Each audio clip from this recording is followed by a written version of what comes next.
This is Rugby Radio. Rugby Radio. With Stuart Cameron. Hello and welcome to Rugby Radio Live, and today our commentary match is in the Premiership at the Green Yards between Melrose and AYR. That's a 3 o'clock kick-off, but we have reporters round the grounds as well, so a packed show for you this afternoon as usual with score updates. And without further ado, let's cross to the Green Yards where Robin Purdie and Iain Hurd will be commentating for us this afternoon. We can say a very good afternoon first of all to Robin. Good afternoon, Stuart. You're right, I'm here at the Green Yards, and as it stands at the moment, it's a fine looking afternoon for some running rugby. Now, you said on the podcast yesterday that you were a little disappointed that Melrose didn't win last Saturday at GHA because it would have set this one up really, really well with two unbeaten teams going at it, hammer and tong. But if anything, I suppose that gives Melrose even more of a reason to put in a really good performance today. Oh yeah, I think so, Stuart. You know, they don't want to get 3 games in and have only won one of them. It was a blistering start by Melrose. I was here for the performance against Heriot, and they were absolutely superb on that day. But obviously they've slipped up in pretty treacherous conditions on the road at GHA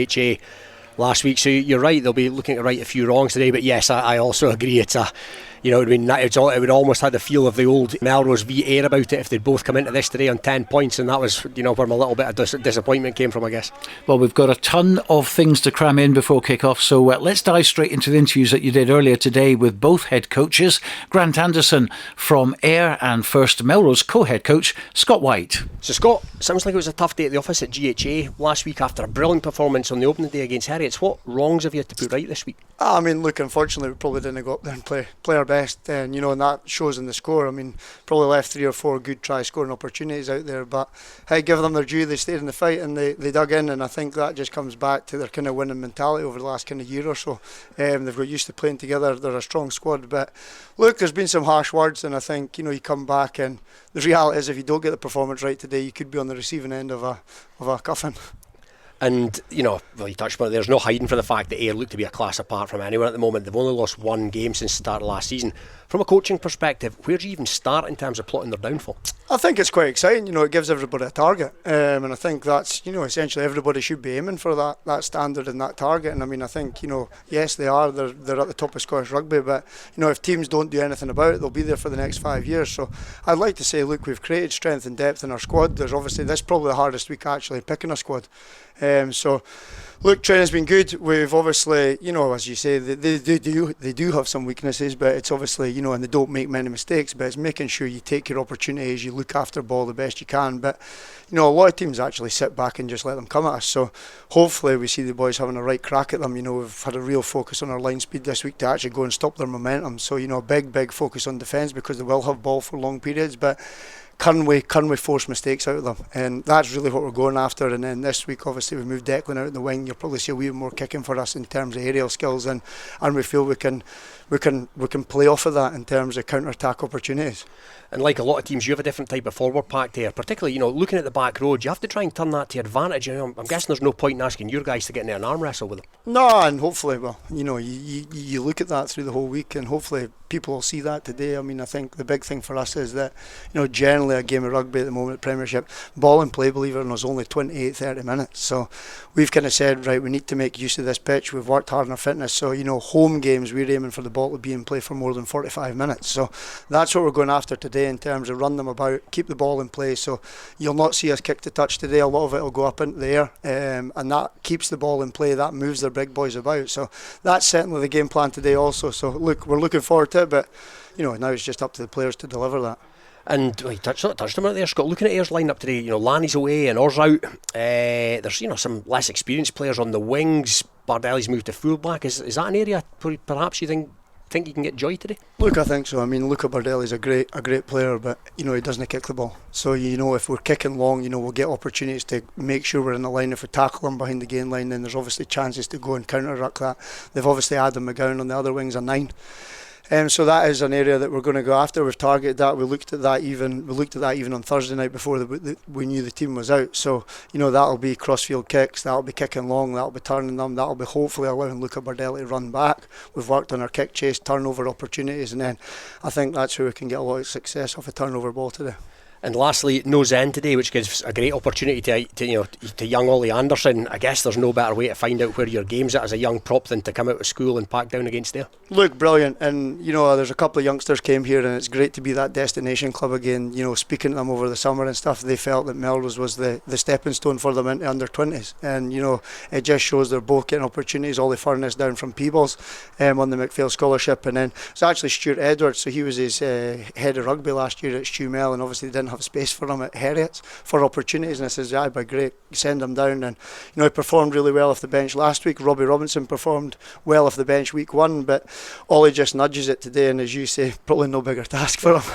So Grant, good to see you. Flying start to the season, picking up where you left off last season. I'm guessing you must be delighted with the start, particularly the statement win last week at Heriot. Yeah, I wouldn't say delighted, no, I'm pleased with how it's going.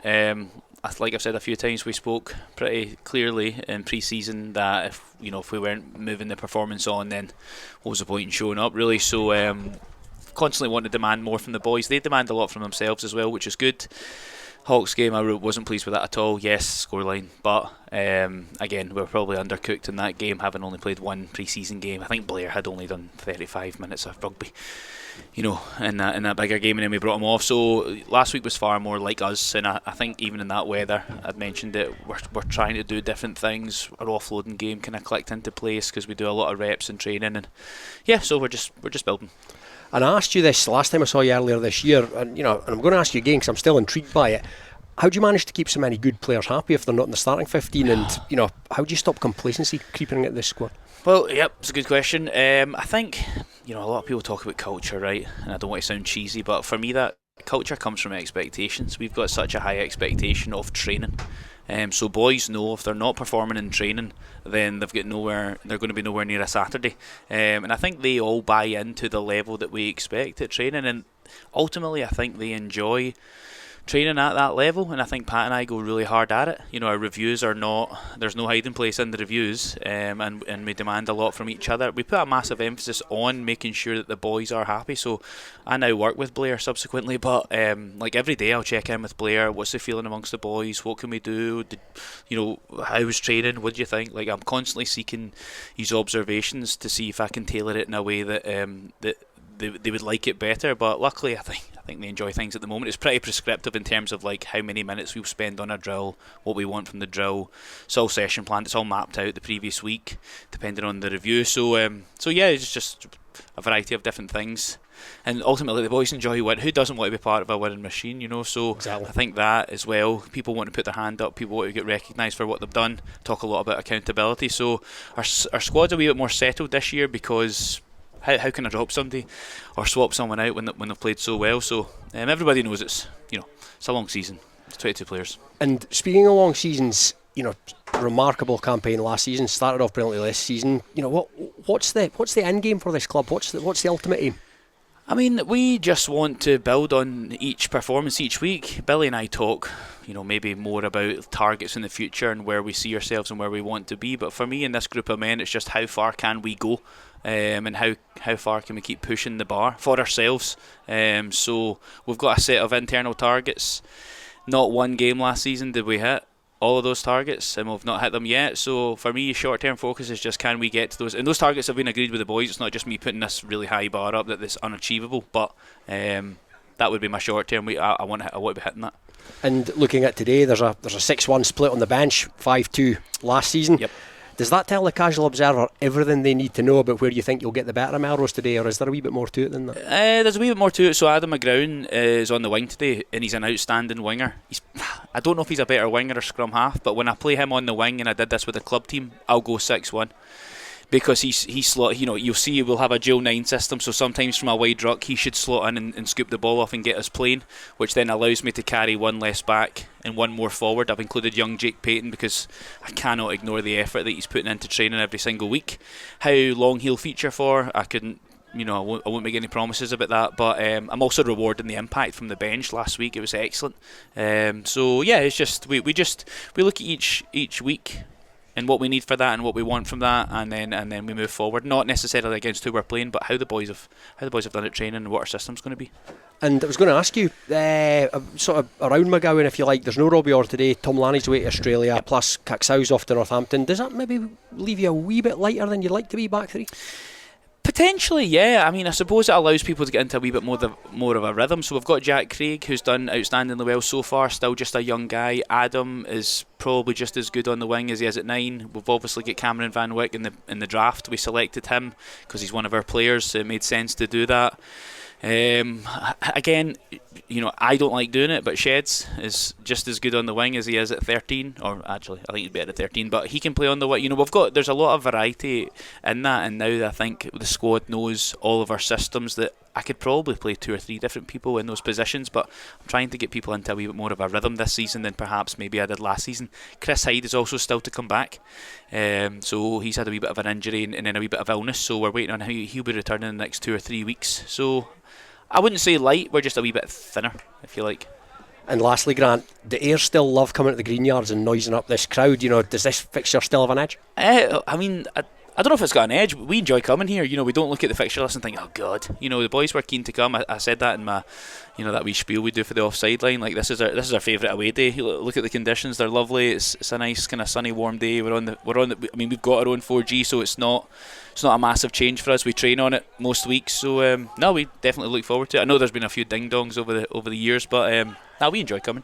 Enjoy coming down. It's probably the only place where we're not hated by every single person around the pitch, whereas other border clubs, some of the stuff that gets said is outstanding. So we prefer to come here, let's say. Well, I think there'll be more respect than hatred here, that is for sure. But thanks for your time as always, Grant, very much appreciated. No problem, thank you. We are Ayr's head coach, always entertaining, Grant Anderson, talking to Robin earlier, and also Melrose's Scott Wight. Full commentary of Melrose v Ayr at 3 o'clock. Well, let's have a look at another big game today in the Premiership. It's an Edinburgh derby between Currie and Heriot. Sam Matthews is covering that one for us today, with plenty at stake. You're spot on, Stuart. Big games like this that seem to mean a lot in the grand scheme of things don't feel like they come along at the start of the season. However, for Heriot, it feels like they're coming along every single week since the season started. 2 losses from 2, first away at Melrose, and then last week they lost at home to the top of the table Ayr. Currie have 2 wins from 2 against Cox, and they'll beat Selkirk on the opening day of the season. Each side has 3 changes from their teams that were put out last week. Crombie coming in at 13 with Gettenby out for Currie. In the pack, Rhys Davies returns at 6 with Hasdo coming back in at number 8. For Heriot's, Kirkpatrick is out in the 6 jersey as well in replace for Callum Anderson. Jessup moves from 15 to 12 as Daniel King comes back in the fullback position. And lastly, Seb Smith is out of the scrum half jersey and MacArthur comes in. Both teams will be looking to play some attacking rugby here, and both teams know that they have to be on their best form to stop the other team's attacking prowess. With the sunny skies, and it looks like it's going to stay that way for the whole day, it's going to be an interesting game here. Kick-off from Lenny Park is at 3 p.m. Mark, 2 from 2 and shy from a try bonus point. Doesn't get much better a start for that in top flight rugby. Yeah, really happy with the start of the year. Definitely better than last year. And we find ourselves at home against a Heriot's team that maybe in a similar position to us will be desperate for the points, but we'll be desperate for them as well. And then 2 really opposite games. Obviously last week, very low scoring, quite a cagey affair. Opening game of the season was against Selkirk, and it was, if you're going to score 5, I'm going to score 6. We spoke on the first game of the season, you're like, defence is really key for us this year because we leaked a lot of points last year. Has that been the same again this week, knowing you're coming up against the Heriot side?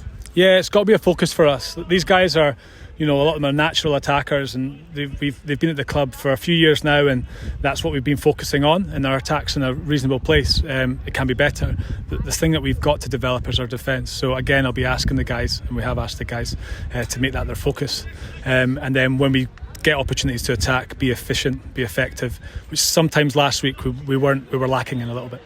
And then lastly on the team sheet, Hasdo's back, Rhys Davies is back in the 6 jersey. Is that possibly the strongest pack I think Currie Chieftains can put out on a Saturday? Yeah, it's definitely up there, and there's definitely guys in the 2s today that I'll be disappointed not to be involved. The only person we're missing from that would be Ryan Stuart, who'd be our starting hooker normally, but Roy would be pushing him as well, and Roy's starting today, and that's all that matters. Oh well, best of luck today. Cheers, Mark. Thank you. Cheers, thanks so much. 3rd game in a row against what is potentially a big team in the league this season. How's it been in the camp? Morale's still very, very high. We know we're a young team. We've been very honest with the guys that we're a young team. We're on a journey. It's a rebuilding year, a transition year.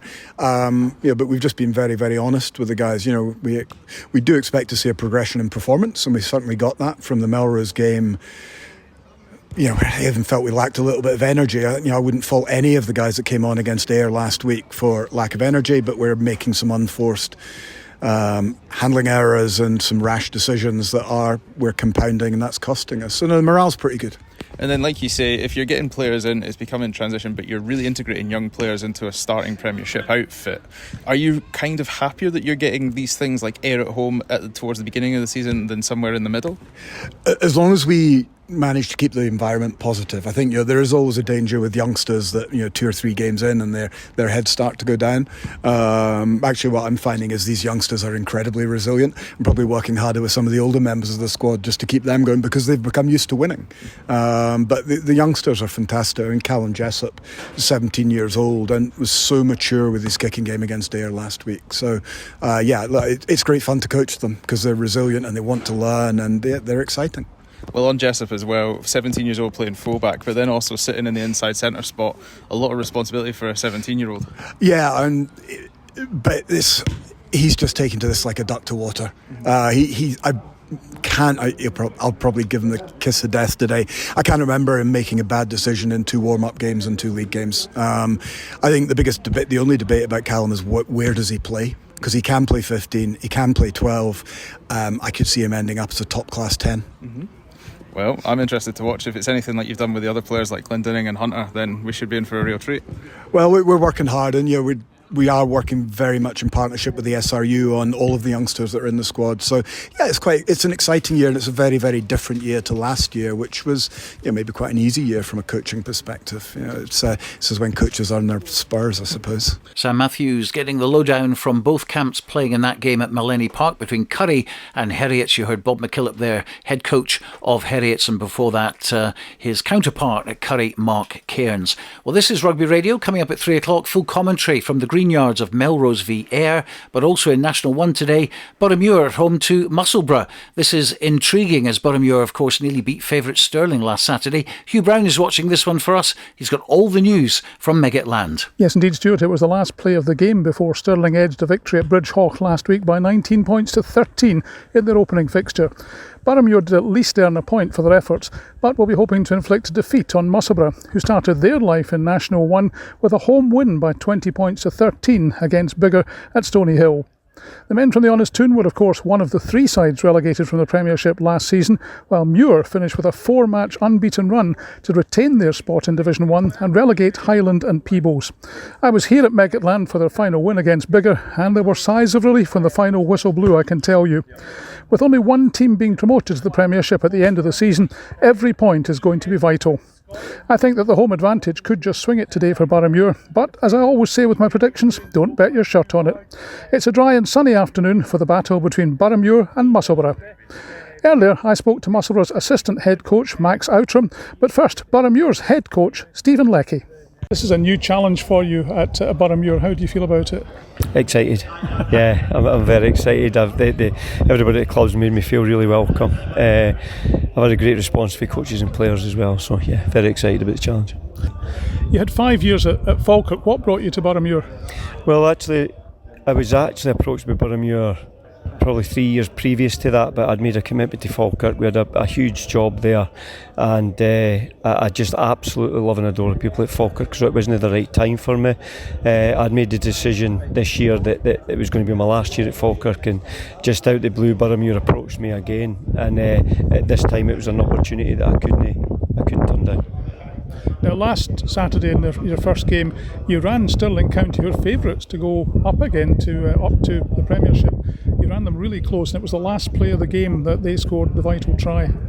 Yeah, it was very frustrating for the players because the ref had called last play, and then suddenly a touch judge called it. The scrum had been collapsed as a penalty, and we switched off and lost a try. So a lot of positives to take away, and it was a bonus point, so at least we never came away with nothing. But yeah, frustrated, but equally happy with it and positive because we played well and we did a lot in difficult conditions. Just very briefly then, Musselburgh today, they got a win in their first game. How do you feel about that today? This is going to be a tough match. I know the Musselburgh coach very well, and we've coached against each other for a long time, and he's a very good coach, and these players they'll be well up for this game. They'll be well coached, well organised, so this will be tough. Max, you got a good win last week, didn't you? Yeah, we did. We started quite well actually, so we were delighted with that. Discipline probably could be something we would have hoped to have been a little bit better at last week, but other than that, yeah, it was not a bad start to the season. Of course, you were relegated last year from the Premiership. It's a new season, new coaching team. So is it a new broom sweeps clean, or have you kept a lot of the players from last season? Yeah, good question. There's been a decent mix. So this year we've got actually quite a few younger boys coming through, which is nice. We've kept a few of the seniors as well. But talking about last season, yeah, it was a tough one, of course. But no, clean slate, new coaching team, a good depth of players coming in. It's been a different setup, and the energy is different this year, which is nice. It's so difficult for any team that's relegated to try and bounce straight back up and go back up to the Premiership. And in fact, there's only one team going up this year. That's going to make it even tougher for Musselburgh, isn't it? Yeah, of course. And there's quality teams in this league. So yeah, you're getting relegated from the Premiership, but you're still in a great standard. You take every team as they come, but you've got to play your own system and back yourself. So yeah, it's difficult, of course. Every week we'll take week by week and we'll see where we end up. Max Outram, and before that, Stephen Leckie. Well, let's head down to Mansfield Park now in Hawick, a border derby between Hawick and Selkirk. Here's Andrew Fleming. Yes, thanks, Stuart. Welcome to blustery Mansfield Park as Hawick prepare for their second border derby in succession as they welcome Selkirk. Both sides come into today's game after 2 defeats from 2, so something must give this afternoon, and both clubs will be desperate to get their Premiership seasons up and running. Following last week's long-term injury to Kirk Ford, there's a timely return at fly half for Kyle Brunton, who was forced off on the opening weekend. The other change in the backline comes in the wing, with Connor McLeod replacing Eli Hamilton. Just one change in the pack, and it's a welcome return for the experienced Sean Muir, who makes his first appearance of the season in place of Connor Crawley. For Selkirk, Gabe Malt shifts to full-back in place of the injured Callum Anderson, while Josh Welsh is back on the wing for Blake Cullen. The two forward changes are in the front row, as Stephen Murray and Corey Tate replaced Luke Petty and Fraser Eason. This match also doubles up as a Border League clash this afternoon, so there's plenty here at stake. It's Hawick versus Selkirk. Kick-off here at Mansfield Park is at 3 o'clock. Andrew Fleming reporting on that Premiership clash. Both teams looking for their first win of the season. We've got something else happening for you down at Netherdale. Today they welcome Stirling County, who will provide some very serious opposition with at least one familiar name in their side. Waiting for us there is Iain Welsh. Thanks, Stuart. Yes, Netherdale a buzz of excitement ahead of the first home league game of the season, with the Maroons keen to bounce back from last week's heavy defeat at Edinburgh Accies, where they lost by 43 points to 7. That being said, the challenge doesn't get much easier this weekend, with Stirling County being tipped by many to win National Division 1 this season. Their league campaign started with a win last week, scoring it to death to defeat a strong Boroughmuir side 19-13. Let's take a look at the team sheets then, and both sides make a number of changes going into this weekend's clash. Gala welcome back Hamish Seggy at fullback, with Oisin Beard also coming in at the back three. Jamie Bell and Jordan Corrie strengthen the back row, while Kyle Scott and Grant Stevenson start in the front row.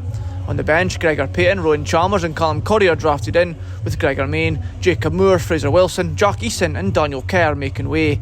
Stirling County also rotate heavily after last week, and then starts to Daniel Caserly and Angus Wright in the front row, and Finlay Bartlett in the second row.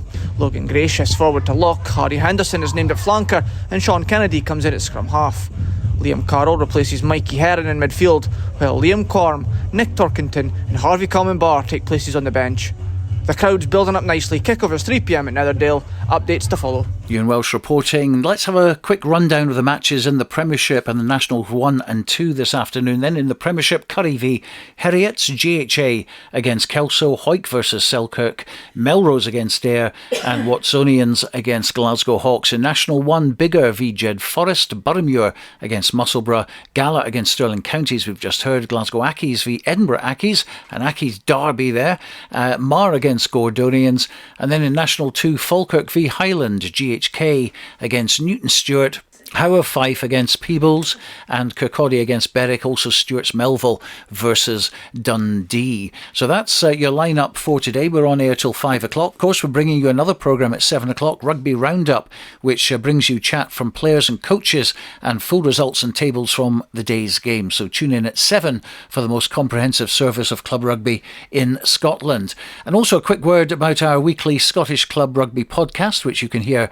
every Friday with Robin Purdie and and myself, and this week's show has contributions from every single one of the 30 top clubs in Scotland. And the shows are always available at our website at rugbyradio.co.uk, as well as all our social media channels as well. Well, after the break, it's live commentary of Melrose versus Ayr from the Greenyards. This is Rugby Radio. Rugby Radio. Borders water, Borders barley and Borders people. That's what makes the Borders Distillery. Working exclusively with local farmers, the Borders Distillery is bringing whisky making back to the region. Our award-winning distillery is open to everyone, where you can meet the people behind the scenes, explore our wash house and shop quality local products. Tour your local distillery and discover the spirit of the Borders. Full details at thebordersdistillery.com. Always enjoy our spirit responsibly. Under 18s must be accompanied by an adult when visiting the Borders Distillery. If you're hearing this, then so could your customers. To advertise on Rugby Radio's 2 Saturday shows and also the Scottish Club Rugby podcast, get in touch via our website at rugbyradio.co.uk. Advertising and sponsorship packages are available for the whole season or on a monthly basis. Help support what we do to promote club rugby in Scotland using our contact page at rugbyradio.co.uk. This is Rugby Radio. Rugby Radio. OK, all the pre-match chat is done and dusted. All the talking from now on will be happening on the pitch, and describing the action for us this afternoon, it's a very good afternoon to Iain Hurd and again to Robin Purdie. Good afternoon, Stuart. Welcome to the Greenyards, where these two clubs have fought some titanic battles over the last 20 years while forging a real modern-day rivalry. Not so long ago, it would have been impossible to call the winner of this one. On paper today, at least, it looks a bit more one-sided, but that's more of a compliment to Ayr than any slur on Melrose. Ayr simply a class apart from anyone else at the moment. But can Scott Wight and Ian Chisholm conjure up a game plan to beat them here today? Well, let's see what happens over the next couple of hours right here on Rugby Radio. As far as the teams go, Rory McCaffey makes his debut for Melrose at fullback. Finn Douglas and Declan Mulcahy are the wings. Rolly Brett and Corey Goldsborough are the centres, with Doug Crawford and Rowan Frostwick at 9 and 10. Jack Dobie, Ben McLean and Ollie Anderson form the front row. Elliot Ruthven and Angus Runciman are the second row, with a back row made up of Ollie Furness, Xander McTaggart and Rue Campbell. Ayr of Luca Bardelli, he moves to 15. Jack Craig and Adam McGowan are out wide. The centres are Andy Stirrett and Jamie Shedden. Bobby Beattie's at 10, with ex-Gala man Fergus Johnson at half-back. Front row are Jamie Drummond, Jamie McCautry and Roderick Tanner. The middle row is Ed Bloodworth and Oscar Baird, with the loose forwards being Ryan Sweeney, Lewis McNamara and Captain Blair MacPherson. Man in the middle today is Callum Waymire, and with Darren Fisher and Bob Nevins as the ARs. And joining me again today is Iain Hurd. So, Iain, where do Melrose, or anyone else for that matter, find the chink in Ayr's armour? I think it's very difficult to find a chink in the armour. They look like a really strong squad, as we've said in the past, Robin. I think from Melrose's point of view, for me, looking at the Melrose backline, they're probably one of the few that can maybe match Ayr. So if they do get some ball and they can get the ball out wide, you know, it looks like it's two young lads in the wing for Ayr today, and McGowan and Craig, and then Bardelli, who's out of position at fullback. At the end of the day, he'll still be a very useful operator at number 15. But I think that's where Melrose will be able to get that. They've got to keep the ball in hand. I think they've got to keep things open. In terms of kicking today, I'm not so sure that they'll be sticking much on the touchline. So an open running game on their own pitch is going to be a big difference for Melrose today. I just can't see past the power that Ayr have got up front and starving Melrose of that ball. And as Ayr just enter the fray, you know, I mean, you can see here, it's clear for all to see, they are, you know, you can see why they're at the level that they're at. They are physical specimens almost to a man.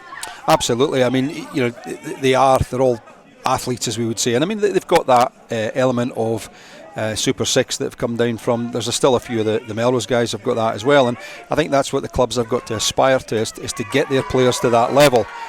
So yeah, I think Melrose first 10 minutes, if they can come out the sheds firing and they can do a wee bit of damage early doors, then Ayr have very rarely, if ever, been on the back foot in games. They're always, you know, coming out quite quickly and scoring points. So I think Melrose have got to come out early, do a bit of damage early on and see what happens. And you feel, Iain, they need to stay in the fight as long as possible, simply because off the Ayr bench at some point will be coming the likes of Calvin Henderson, Tim Brown, Rory Jackson. I mean, they've got some firepower there. Yeah, and it looks like it's a 6-1 split for Ayr, so they're obviously going for the power game today to try and just diminish any chance that Melrose have got by getting that open wide game. I think it's going to be tough for Melrose, but they're on their home patch and they're obviously hurting after last week's surprise defeat at GHA. So the referee just about to get us underway. Callum Waymire, fairly inexperienced, it has to be said, but we're underway. AYR in their now famous pink and black jerseys, black shorts.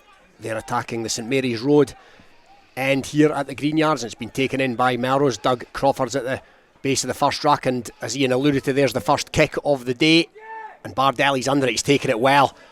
The fullback, again, as Iain mentioned, playing possibly out of position today. Bardelli, normally found on the wing. He's got 4 tries to his name so far this season in a couple of games, so he's a very handy operator. Now AYR in possession.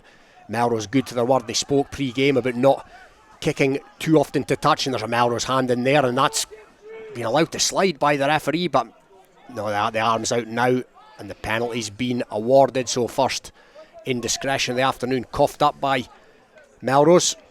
AYR just inside their own half. Bobby Beattie stepped forward. You'd imagine he'll stick this as far down the touchline as he possibly can. Anywhere into the 22 would be a decent net result, I would suggest. And it's going to be an AYR line out just on the 22. Jamie McCautry, 19 years of age. Another 2 tries to his name from 2 games. Scotland under-19s v Italy earlier this year. Here at Melrose, incidentally enough, high hopes for him at Millbrae.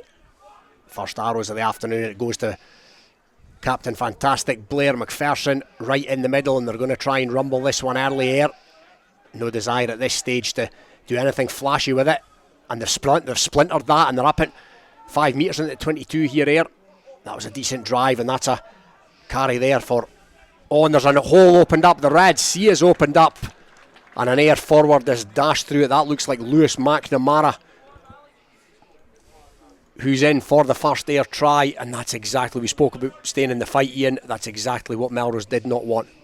Yeah, just power. I mean, they've splintered that driving maul there off the back of the line out, and it's taken 2 players through. They're 2-3 metres behind the gain line, or in the gain line there for AYR, and it's just been nice and simple. McNamara's just picked it up, and it was just open prairie, and he's run in from about 10 metres away. Again, it's that power game that they've started off with, and I think they will continue to do that for most of the day. Certainly the power game very evident there, as it tends to be with AYR as we await the conversion. And it's been stroked through the middle. Looks like Jack Craig on kicking duties today. No, I beg your pardon, there's been a late change, we're told. So just confirmation there that Jack Craig's dropped out, Bobby Beattie's gone to 12, Jamie Stirrett's gone to 30, and Jamie Shedden I think's gone on to the wing. Jamie Shedden on the wing, so we'll see how that transpires. They'll be looking to get as much ball to him as possible. I can only assume there was something in the warm-up there that's affected Jack Craig, and the kick-off's been taken by Melrose, knocked on as well by the home team. So yeah, just to confirm, Stirrett's gone to 13, Beattie's gone to 12, Shedden's at 11, and McCartney is at 10. So that's a late change for him. McCartney, of course, was their one sub. There's a 6-1 split on the bench today for AYR, so we'll need to try and find out who's come onto the bench as well as we await this scrum. And I frantically try and update my carefully curated team sheet here. I think Iain's just been told who the late change has been. Certainly half an hour before kick-off there'd been no changes, but it's going to be an AYR scrum nonetheless, just outside their own 22, in front of the stand here at the Green Yards. And it'll be ex-Gala man Fergus Johnson that's gone down, as Melrose try and get a nudge on. That'll need to be reset, and for all the late change that there's been, Iain, doesn't seem to have affected things. No, I mean, I think it's these guys will slot into the position that they're in, and I don't think they'll have any issues with it at all. Beattie's used to playing at centre. I think McCartney is a fly half anyway, and Shedden, he can play anywhere in the back line. So it's going to be interesting now that it looks like I don't think AYR will have the 7 subs now. They've only got the 6. So obviously if a back goes off, it'll be interesting to see what they do. Potentially use maybe Sweeney at centre would be one option, I suppose. Yes, Sweeney potentially could slot in as that scrum pops. Ben McLean's scrum capped head has come out there, but the referee's going to allow it to play. That was Bobby Beattie with a carry there up into heavy traffic. Scrum half Johnson, he goes to Sweeney. The ball's gone to deck here, so it looks like it's going to go into the box by Johnson, and that's going to be contestable. And a couple of Melrose players have gone for it, and none of them took it, so it's been taken in by young Rory McAfee. Now it's with Frostwick. It's back with Melrose. Frostwick looked to orchestrate things this afternoon. Now it's Goldsborough, his first touch of the afternoon. Melrose, no real possession to speak of so far. It was a nice tip on by Runciman, however, to one of his fellow forwards. Frostwick again to Rolly Brett. Couple of Melrose playmakers at 10 and 12, and that's a good carry there. First carry of the afternoon by Mulcahy, who's been impressive this season. He's in the 11 shirt today, so impressive here. Last time out against Heriot's in 12, and that's been knocked on by Melrose and flopped on by an AYR player, so they're playing with the advantage of a free ball here, and it's been sent down the park. That's a canny kick by Fergus Johnson, and it's bounced into touch. Now where was that kicked from? That's a 50-22, so says the ex-referee on my left. Now I think AYR tried to take that quickly, but Melrose got back and got a hand in there, and a penalty has been awarded for palming down, I think, Iain. Yeah, didn't see what was happening. There was a little bit of fisticuffs going on just where the ball was kicked by Fergus Johnson. It's certainly a 50-22, so I can only assume that AYR tried to take it quickly, which is a strange choice when you've just kicked it to a 50-22. There was a couple of the front row deciding to swap telephone numbers for Good Looks week for next week, but so I didn't see exactly what happened. Yeah, well, certainly a 50-22 by the scrum half Johnson, and AYR did indeed try and take it quickly. Good kick chase if nothing else, but Melrose got a hand in an illegal hand, so this time they've kicked it to touch AYR the penalty, and they're going to try and rumble it. Melrose have done pretty well to haul that down, but AYR still in possession, and they're going to try and keep it tight here. That's Rodri Tanner, the Welshman, with a carry in there. They're 5 metres short here, AYR already 7-0 to the good, and they're over for another try. All of a sudden there's only gone? There's 8 minutes gone. AYR in for their second try, and that, Iain, to me looks like the totemic second row Ed Bloodworth. Yeah, again, it's just that power game. We've said it already. They just took the line out. Melrose did a really good job there of stopping it at source by hitting the jumper and tackling them. But again, it was just recycle.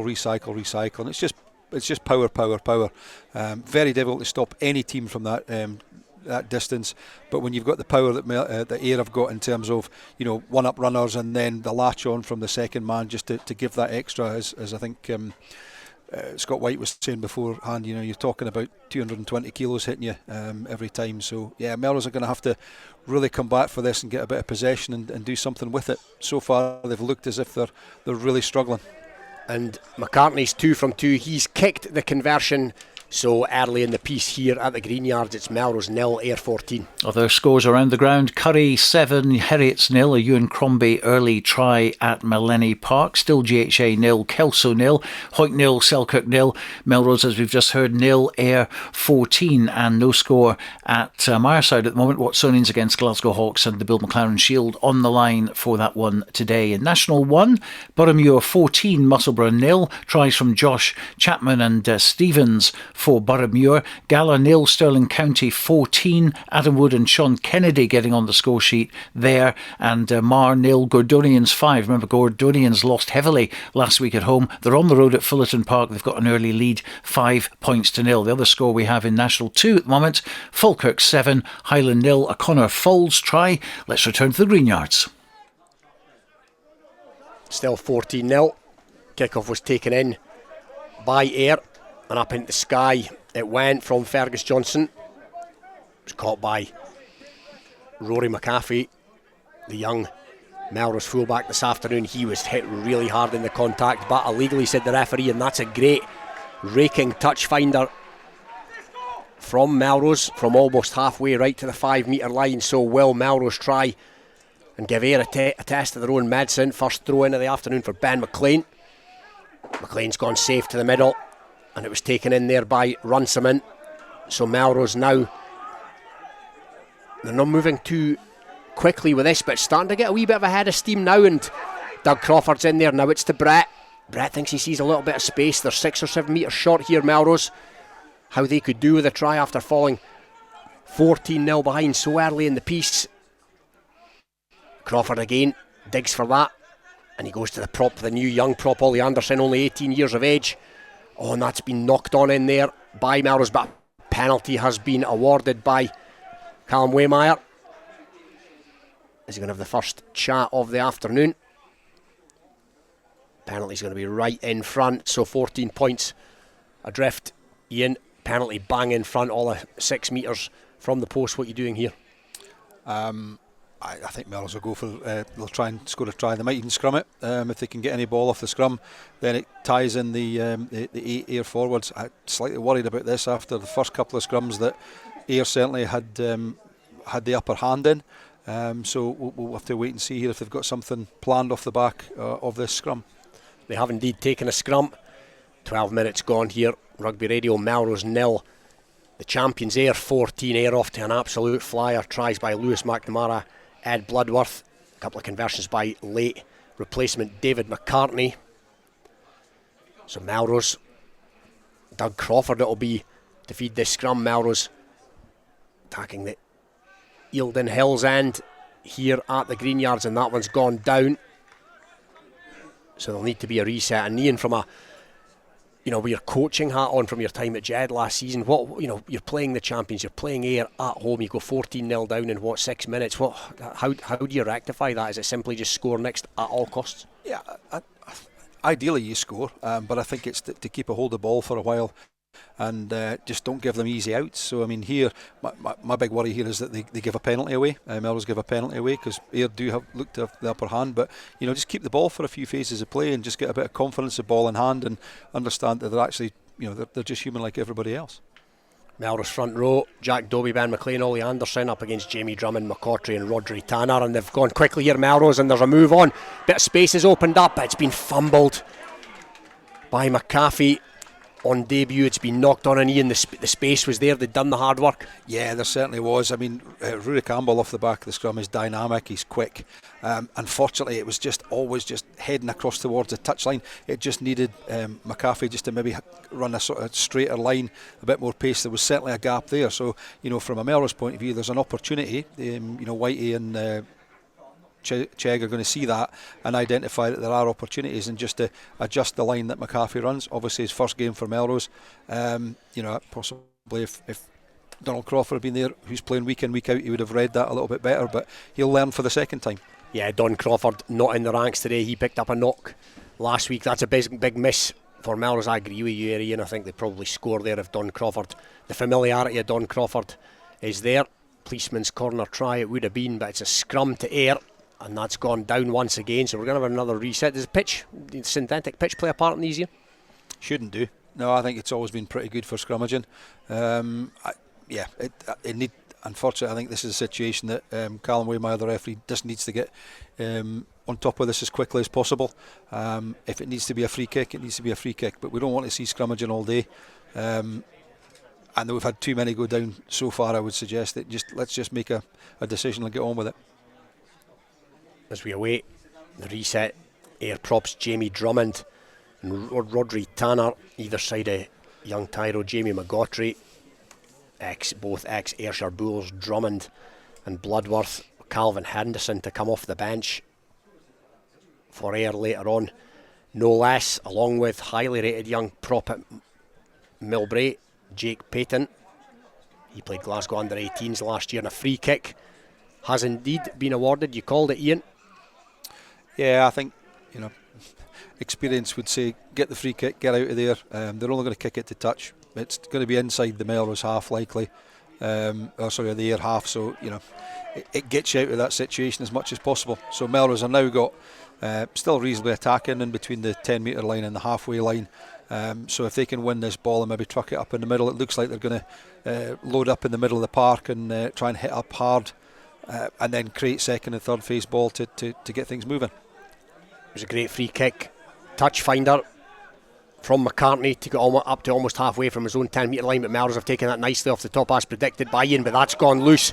Is it going to be hacked forward by Beattie? Yes it is, but Goldsborough's done really well there to get back and drop on it and get back to his feet, give his forwards a target to get round behind. There's a counter drive from Ayr there, but illegally so, says Callum Waymire, and Melrose got off the hook a wee bit there. Ayr had got right up in amongst them. Yeah, definitely. I think sometimes it's just that 2 or 3 silky moves round the back where you're missing passes and you got the blocking runner there. Maybe it's just a case of hitting up hard and then setting up second phase and creating the ruck so that you're actually tying in forwards. So the line out, Melrose have kicked it to touch, right on halfway, stand side. Doug Crawford scuttles over to give the command to the hooker Ben McLean as the Melrose forwards trundle towards this one. And again there was no lift behind Angus Runciman there, lifted at the front, no lift at the back. He's every right to feel aggrieved there, the skipper, but they've somehow managed to get it back, and Mulcahy goes route one once again. Brett to Dobie, they've got numbers on this near side. That's Furness with the good hands to McLean. McLean hits it into McGowan there. So Doug Crawford again, a tip on by the young prop Anderson, who was hit semi-late. But they've got numbers again on the near side here, and it's the dummy's been Angus Runciman, and Angus Runciman's off and running, and that's a penalty there against the scrum half for palming down, and a wee bit of handbags here, and the Ayr players are going to fly in to this, no doubt. So Iain, talk us through what happened there. Yeah, I mean, I think there should be no doubt that's a yellow card. Fergus Johnson's gone there. He's known exactly what he was trying to do. Whether he had the opportunity to intercept it or not, I mean, for my money there, if he goes and doesn't do what he's supposed to do, which is intercept it, he's got to go to the bin. Interesting. McNamara, the Ayr wing forward, he certainly seems to have been the one that's been in the middle of most of what's going on so far when it comes to the sort of niggle. And right enough, Fergus Johnson has seen yellow cards. So interesting now that we're six forwards on the bench. Who are they going to put to scrum half? That is a very good point, well made. And the penalty again's been stuck right into the corner by Melrose, so again it'll be McLean. Now the last line, it was a wee bit of a mess with no jumper in behind Angus Runciman. It was Angus Runciman's break. He tried to feed it inside to the onrushing and very quick Doug Crawford, and that's this time's gone to the tail, and it was Ruthven that took it in, so they're going to try and build it. Ayr have managed to haul it down, and that's a good line cut by Corey Goldsborough. He touches down for the try, assist by Rolly Brett, and from a Melrose perspective, Iain, that's exactly what they needed. Absolutely. Really good work there. They've taken that ball at the back of the line out, which obviously commits the Ayr forwards at the front of that, so they've not got the back row to get round and make that defensive line up, and then you've got every opportunity there, and Rolly Brett's got really good distribution skills for having played at 10 most weeks, and Goldsborough's just picked an absolutely stunning line there, just comes straight back against the grain, left the Ayr players with absolutely no chance whatsoever, and run it in just about 5 metres to the left of the pitch to give Brett the opportunity to kick the conversion, which he has done, to take us to 14 points to 7. 14 points to 7 indeed in favour of Ayr. Melrose right back in this year at the Greenyards. Okay, elsewhere we've got Currie against Heriot. Currie 14, Heriot's 0. Courtney West scoring the try. Ewan Crombie, of course, got the one earlier. GHA 7, Kelso 5. Bruce McNeil has just gone over for a try. GHA scoring first at Braidholme.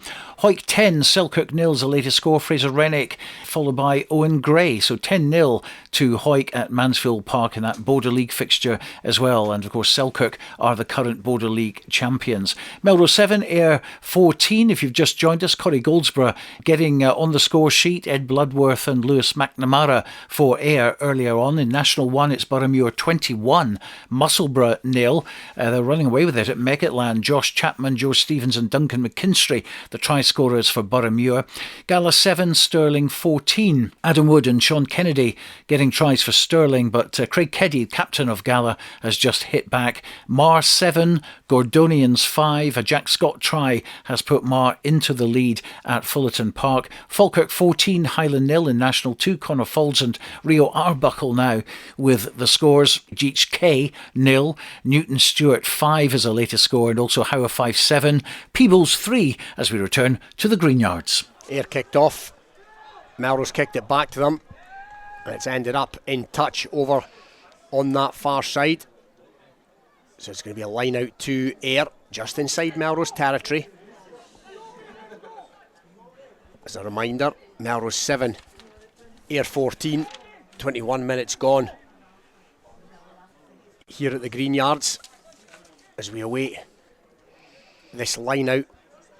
Set piece has been a wee bit stop-start, and I think Ayr will be happy enough with that as McCautry throws it in. Melrose got up, and that was a wee bit of a mess from an Ayr perspective, but it's came back into the hands of Bobby Beattie, and he gets over the gain line. Good strong carry by Beattie, and McNamara, rather Sweeney it was, and again they've gone through the middle of that one, and it was dropped by Adam McGowan. He's claiming that he was held back before trying to catch it. He might have a case. Melrose playing with advantage. Have hoofed it down the park, and it's gone to Jamie Shedden, and the ironic cheer from the Melrose crowd will probably tell you that Shedden's knocked it on. You don't see that too often. No, and I do also think that he had a case for being held back. I think he was tackled slightly before the ball got to him. But you got to play on, and they've kicked that ball away. And to be fair, Jamie Shedden had a great attacking opportunity. There was a lot of open prairie in front of him, and he could have got a head of steam and head towards the Melrose players. But unfortunately, whether the ball just sort of held up a little bit, although there is very little wind, but it's maybe just held up a little bit, and he's not got himself right to the bounce of the ball, and he's knocked that on to give Melrose an attacking scrum just around about the 10 metre line in the Ayr half. And he'd have all of 30 or 40 metres of open prairie. I think there'll be a few Melrose players quite chuffed that he knocked it on. I think I certainly would be quite pleased if I was the first defender after that, I think. So Melrose scrum eventually. Doug Crawford, and a penalty's been awarded to Melrose. So a few more things going right as far as the home team are concerned after the first 6 or 7 minutes, in which they shipped 14 points. 2 pretty cheap tries, it has to be said, but a decent try of their own a short while ago by Corey Goldsborough, and that kick, they've tried to go right to the corner, and the touch judge on that far side has indicated that it's gone dead, and Iain, that you have to say is criminal. It is. I mean, yeah, 5 metres. I'm all for going for broke, but yeah, but 5 metres, 6 metres, 7 metres, it's not making any difference. You've got a 5 metre area there, so the line-out's coming out anyway. If you knock it 6 inches before the corner flag, you're still coming out 5 metres, and they've got that little bit of the upper hand now. They've just thrown that back to Ayr. And Ayr are going to run a bit of time down on the yellow card here as well. Yeah, that's right. It's another very valid point. Ayr with a man in the bin. It's the kind of key man as well, Fergus Johnson, the link between forwards and backs. And I know it's early days, Iain, 24 minutes gone, but that hashed kick to the corner, that could be a real turning point in this game, a real pivotal moment. Yeah, I just see the Ayr potential are going to scrummage just for a penalty. Yeah, it looks exactly what they're doing, and for me that's a penalty. Yeah. Oh, that was a penalty all day long, but nothing doing. And no, but it matters not, because Jamie Shedden's off and running now. Now, Shedden's got a man outside, it's Bardelli, but is Shedden going to need him? He's bounced off the first man, he's hauled to deck eventually by Mulcahy, and what was a good challenge, and has been knocked forward 10 metres from the Melrose line, but that's what they can do. They're a man down, but the space was carved open by Ayr on that occasion. Yeah, I think Melrose will be extremely disappointed in that. You know, they've got a man up in the backs, and they've actually created an overlap quite comfortably there by Shedden coming in from his wing. So you got to look at that and see, has the Melrose winger followed him? You know, Finn Douglas, has he gone with him at that point? Again, the scrum for me is an absolute mess at the moment, and you know, AYR going forward. Somebody's standing up, so it has to be a penalty. You know, and from a safety point of view as well, it should really be blown up at that stage. Yeah, you'll know more about the intricacies of scrumming than I will, Iain, but that to my naked eye looked like an AYR penalty all day long. But there certainly was an advantage of that, there is no doubt, and AYR have coughed it up eventually, which will give Melrose the scrum, so we'll see how dominant, if at all, this AYR scrum is on this occasion. It's gone to ground this time, and a penalty's been awarded to Melrose this time, so How difficult, Iain, give us an insight from a refereeing perspective, how difficult is it to referee the scrum? I mean, to get the absolute intricacies of it, you know, in the past it's always been a case of, you know, we in my years of refereeing, with coaching sessions with front row players, the loose head blamed the tight head, the tight head blamed the loose head, and the hooker just blamed everybody else and said that they were perfect. But again, for me there, I think we've always worked on the basis of, to a certain extent, not give it to the dominant team, but you've got more opportunity to justify decisions by giving it to the dominant team, and you know, AYR look as if they're walking that over. That's Fergus Johnson back on. The other thing I would say on that is, when you look at Doug Crawford's position, and every scrum half does it, so it's not a criticism of him, but he's putting it into second row's feet, so what chance have AYR got at that point? Oh, and again, messy line out from Melrose, and Bloodworth's steamed through there, and in the event of diving on the ball, that 6'6" frame of his has knocked it on. You feel, Iain, that if Melrose are going to get anything from this game, then the set piece is so important, but it's just a wee bit scrappy at the moment. Yeah, I mean, scrummage is going to be difficult. We know that, and that's just as much down to size than anything else. But I think the line out, they've got to do that. They've got to do a better job there. You've got guys like Rory Campbell, you've got Angus Runciman, potentially other guys like Elliot Ruthven as well. These are all guys that should be winning ball for them, and it's just getting that right. And if you've got to get in quick and get up there and win that ball, that's the most important thing. So, you know, go to what you're good at, throw it to the person that's going to win it, and then get the ball. It's all very well having fancy moves off the tail and off the front, whatever else, but if you don't win the ball, you don't have that move. So, you know, make it safe and then move it on from there. So Rodri Tanner is receiving some running repairs. The big Welsh prop in there ranks. He's up on his feet though, he looks okay. Looks like the medics are going to leave the field. Pat MacArthur's on in the AYR forwards huddle, ex-Scotland cap. Very successful player in his own right at Glasgow Warriors. URC winning player at Glasgow Warriors 2015, if memory serves you. Possibly. Don't watch an awful lot of pro rugby. Yeah, but you can see we're all about the club game here on Rugby Radio. As MacArthur leaves, water bottles in hand. Still looks like you could do a job, Pat MacArthur, Iain, when you see him from here. Yeah, absolutely. And Grant Anderson looks pretty fit as well, but certainly he's considerably bigger than he was when he played full-back when I refereed him. Not in a bad way. I'd say that he still looks very athletic, very physical. Yeah, looks like he knows his way around the gym, shall we say, and that scrum's gone round the 90, and again it's a real mess in there, and Melrose have come away with it somehow, and Xander McTaggart, the young flanker's made a good 20 metres as McCartney tries to take the ball from the challenge. So Melrose here just with a little bit of space, centre field, and again, it's an offload out the back by Goldsborough. Rowan Frostwick was coming onto it. It was maybe needless that, or it was certainly high risk anyway, given where they were on the paddock. McNamara now, one of the try scorers for AYR, he's in possession. Fergus Johnson to the other flanker, Ryan Sweeney, a burly figure of Ryan Sweeney. Now it's Bloodworth, he's got to try his name this afternoon as well. The huge second row. And McCautry, dynamic young hooker, he's the latest to truck it up, and again a hole appears in the middle of the Melrose rear guard, and they've swamped right through it, and a penalty's been awarded for holding on. AYR in discipline, just keeping Melrose in this game at the moment. Yeah, I mean, Yeah, I think that the Melrose player was on his feet and entitled to play that. I think if I was there, the one area that I would be somewhat concerned about in terms of what they're getting from Callum Waymire, the referee, is at the scrum.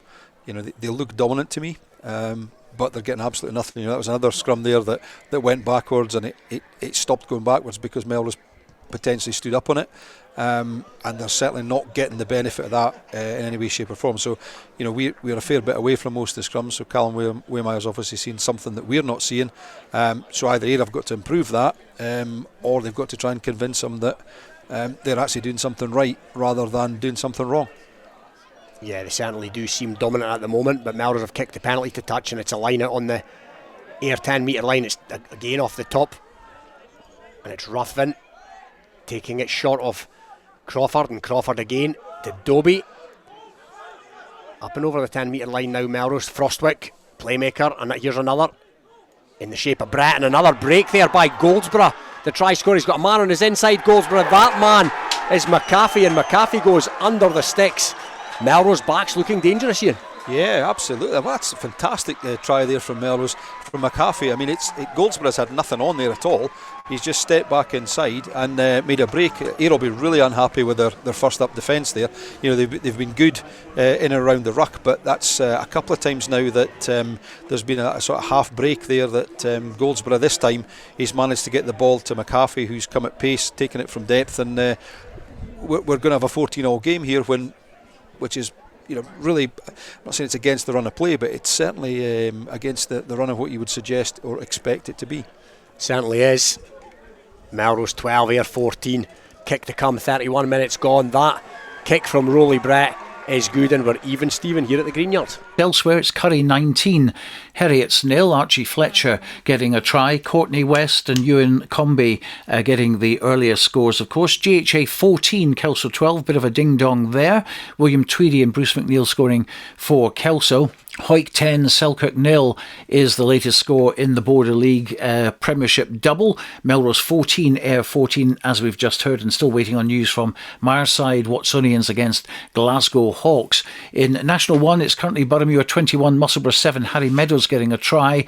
Gala 7, Stirling County 33 is the latest score. Adam Wood, Sean Kennedy, down Casserly, Sean Kennedy with a second, and Henry Armstrong getting on the score sheet for Stirling County. Gala's try coming from their captain Craig Keddy, and it's Mar 14, Gordonians 12 at Fullerton Park. Jack Scott and Jamie Braddock scoring for the home side. In National 2, Falkirk 21, Highland 7. Connor Folds getting his second try for Falkirk. Rio Arbuckle the other one. It's GHK 0, Newton Stewart 5, Howard 5 21, Peebles 3, and that's all we have for you at the moment as we head back to the Greenyards. Still 14-all.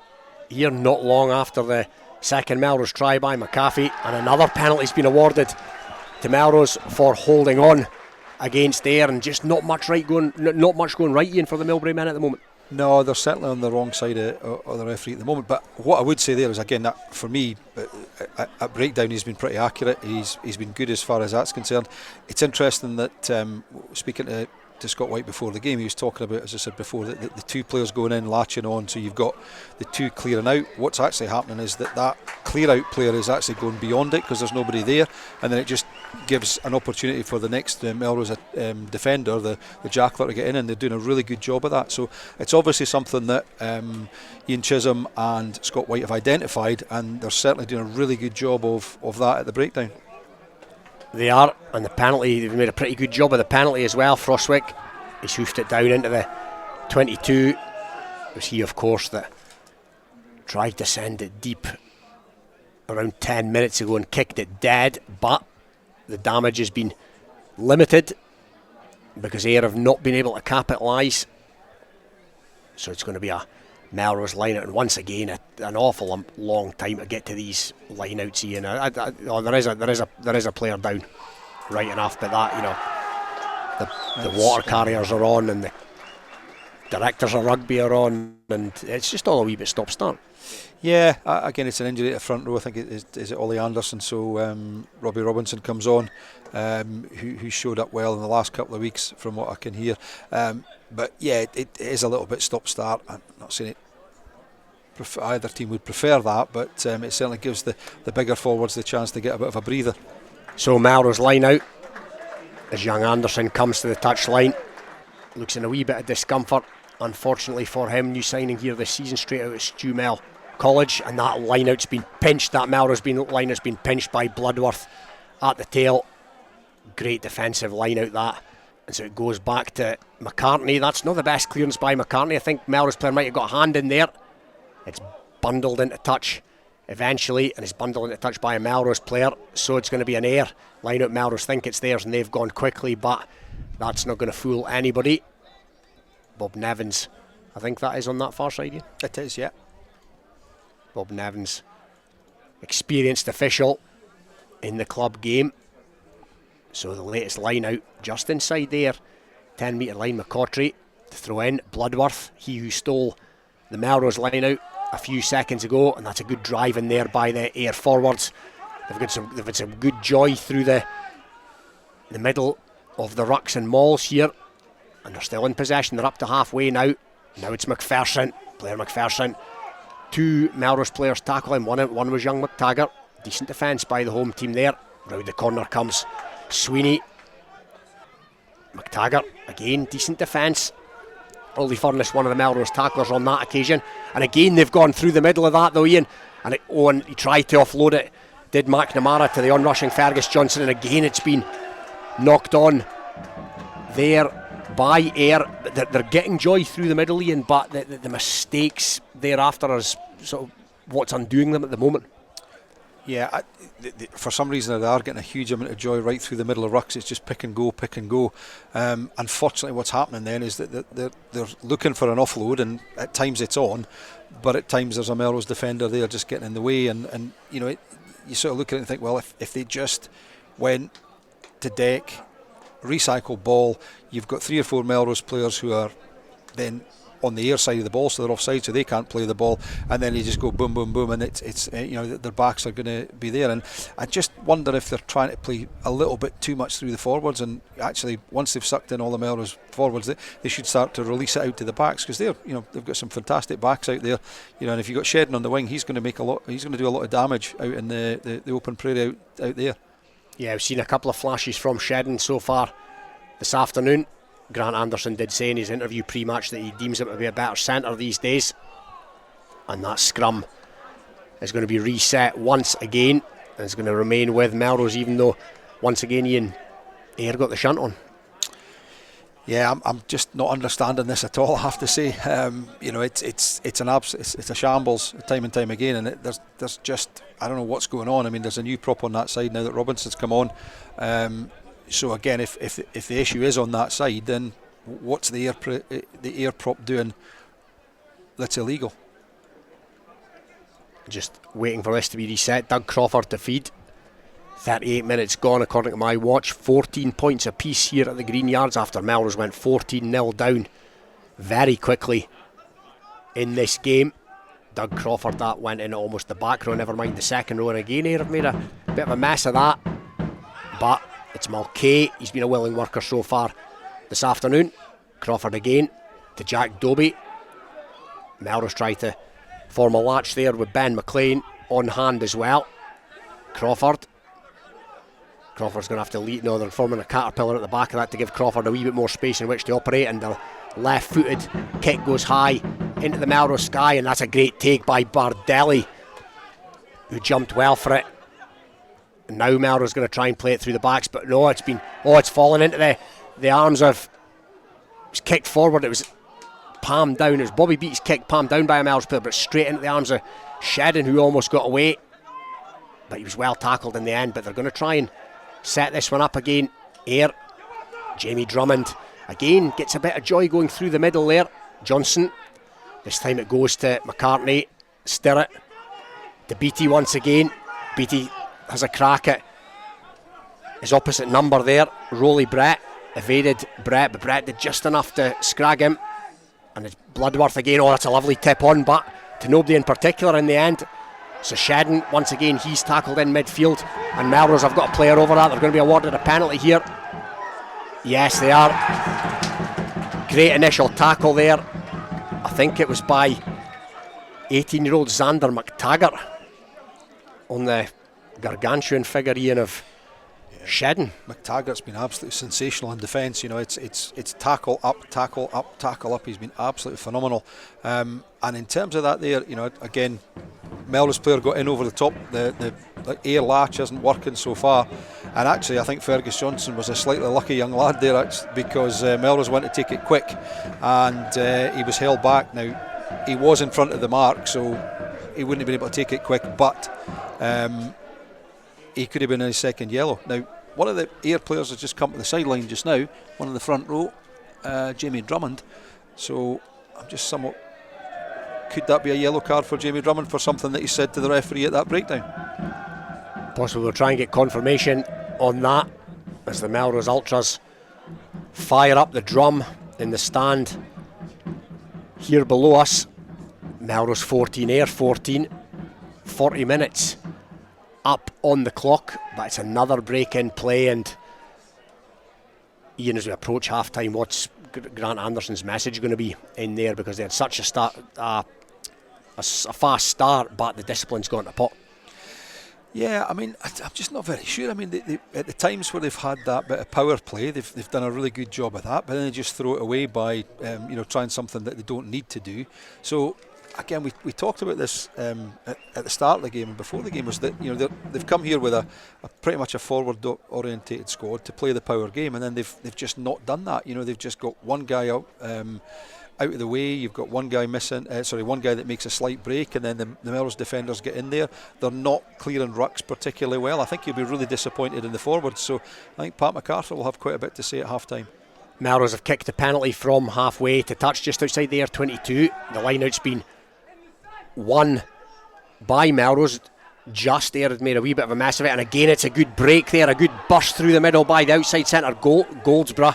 He's been sensational so far in this first half, but it's been fumbled in the end and hacked downfield by Beattie, but only to Finn Douglas, and Finn Douglas fires it infield to McAfee, but they're going to go back. Advantage is being played for a knock on by Melrose in the midfield, so it'll be a set scrum just inside there, 22 centre field, and we'll have a count here and see how many Ayr forwards. Yeah, I can hear the over the mic somebody in their coaching staff saying they're going to need to bring a prop on. So yeah, Iain, that would suggest there's been a yellow card, and I think you're right, it can only be for chat.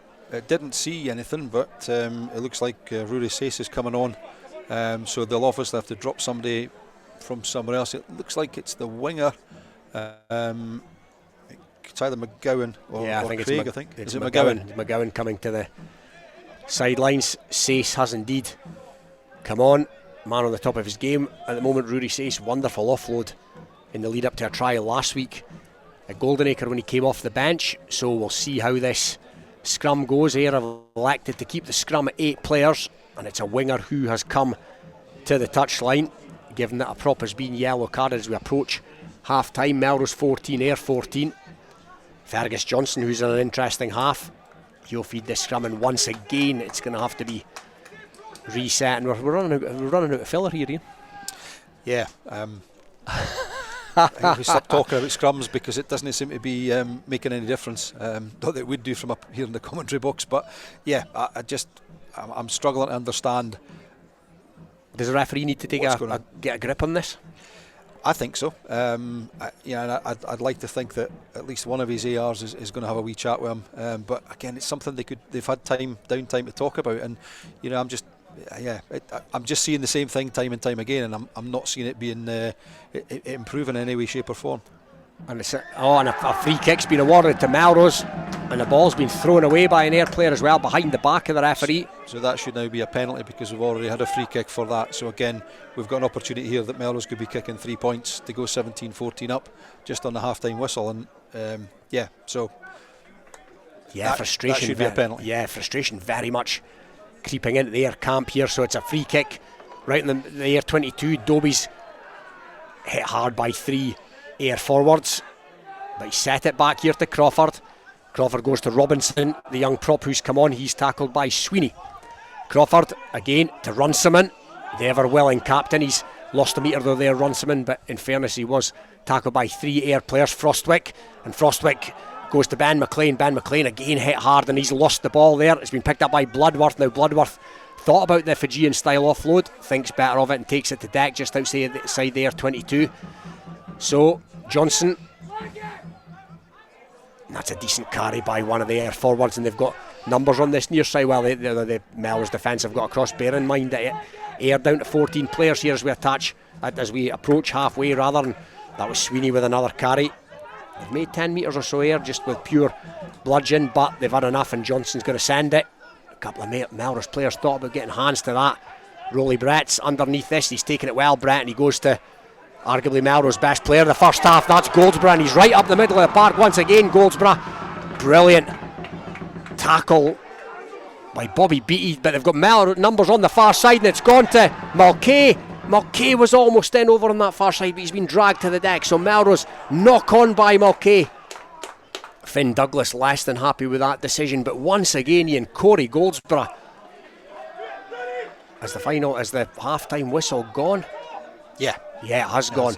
And AYR have got off the hook there. That should have been a try, realistically. They have, absolutely. I mean, AYR came absolutely blitzing out, scored 2 tries in the first couple of 5-10 minutes. Since then, they've been very poor, in my opinion. They've shown absolutely nothing to suggest that they're top of the league. They're the best team in the league. And Melrose have got, they've been able to get opportunities here, there and everywhere. They may rue that little opportunity there, but again, it's Goldsborough has been outstanding in attack. McTaggart's been outstanding in defence, and to be fair, that's there's nobody in this AYR team that shine at all. And as we said before, I think Grant Anderson's having a chat with Callum Waymeyer, who doesn't appear to be wanting to do anything in terms of discussion. So yeah, he's having none of that. Callum Waymeyer, he's striding off the pitch. So Grant Anderson's going to have a chat here with Bob Nevins, or at least attempt to. Pat MacArthur's getting involved. Scott White's in the ear of the other AYR. That's Darren Fisher, and it's all happening here at the Greenyards. Yeah, I'm not overly sure what Scott White's issue is, because I think Melrose have had probably the right side of the referee in the first half, probably mostly deservedly. Certainly at the breakdown, they've been excellent. Scrummage wise, I think they've got away with an awful lot, potentially. But I mean, 14-all, probably a fair reflection of the first half, because Melrose have come back in it and have really stormed back in, and great opportunity there. Mulcahy, could he have made it? Was there an opportunity to pass outside? I don't think there was. I think he did the right thing to go to deck and set up and go again. Great defence in the end by AYR, scrambling defence, you have to say. Yeah, it was, but again, it's just that situation, is that if Mulcahy just goes to deck and sets the ball back, what opportunity does he then have to the arriving players? Because AYR are always defending, coming back at that stage, so you've got that late runner coming in from Melrose that could, a bit like Goldsborough did in the first half, earlier in the first half, would scored the first try where he came at that angle. That's all they needed to do, but at the end of the day, they've been absolutely superb for about 30 minutes in that half, Melrose. And the pre-kick-off reshuffle for AYR, if you like, where McCartney's had to come in, somebody's had to drop out, they've all seemed to have moved out one position. Is that having an impact? Because Corey Goldsborough in particular, and he's got the freedom of the Greenyards at the moment. It certainly seems to have done. You would like to think with players, I mean, it's not like they're moving the young guys out, and it's the 2 younger guys are on the wing. I mean, Beattie's gone to centre, and I mean, Beattie's an experienced player. Stirrett's there, they're both experienced players. You'd like to think that in some way, shape or form they would run lines as needed, but does it involve bringing Shedden back into the centre for the second half, and then maybe shifting Beattie out to the wing, or what? It certainly seems to have affected them in some way, shape or form. Well, they've certainly got work to do. AYR, really fast start, 14 points to 0 up, tries by Lewis McNamara and Ed Bloodworth, but Melrose have roared right back into this.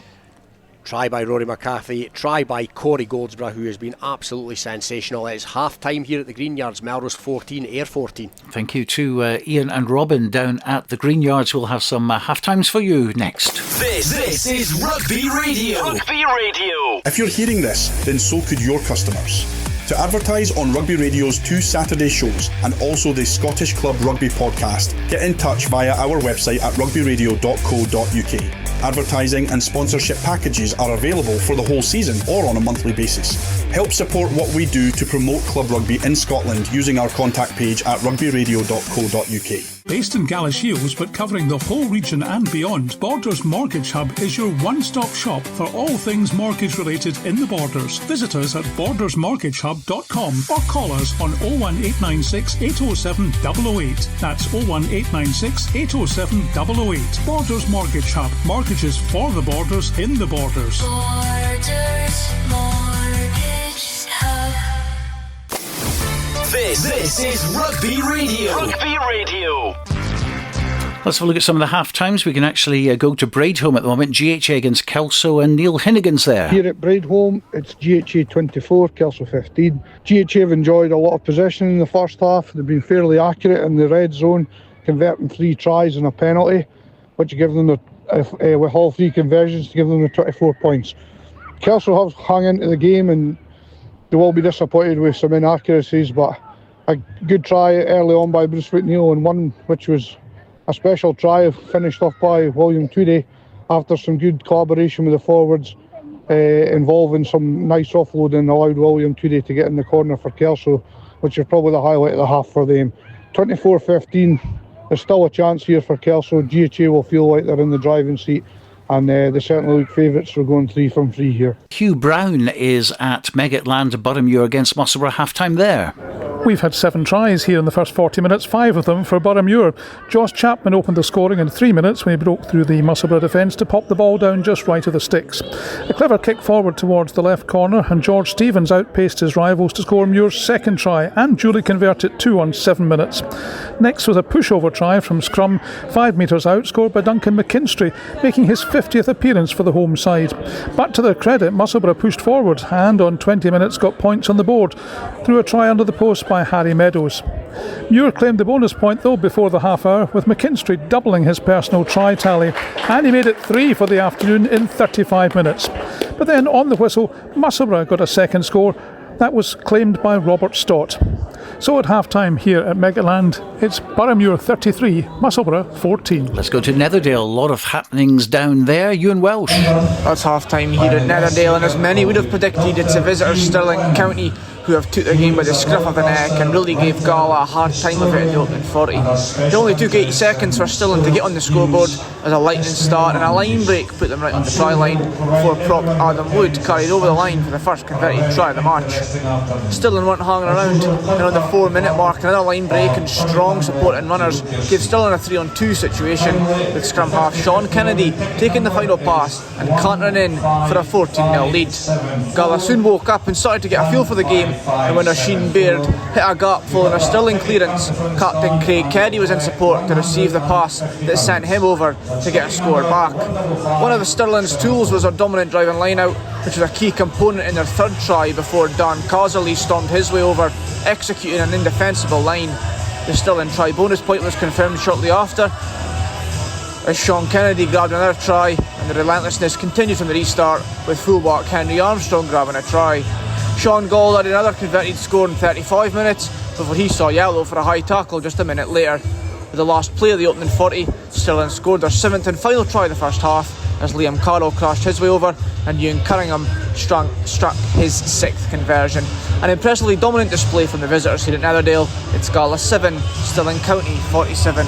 In the Premiership, Currie against Heriot, and Sam Matthews, our man there. Half-time at Millennium Park, and the score currently sits Currie 19, Heriot's 0. Tries from Crombie, West and Fletcher. Harley 2 from 3 with the boot.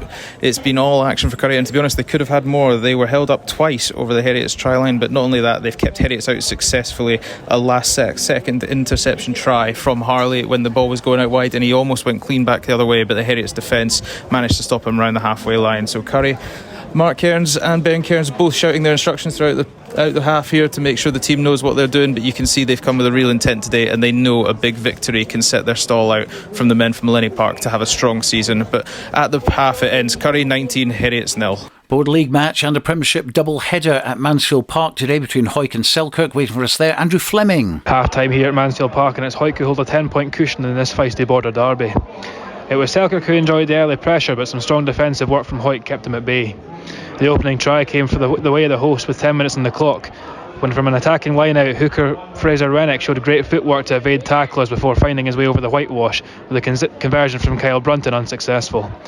The lead was doubled within 2 minutes when, after play was shifted along the back line, Andrew Mitchell stabbed the grubber kick towards the left-hand corner, much to the disgust of his coaching staff, but the kick was expertly weighted and winger Owen Gray raced into the ground for the score.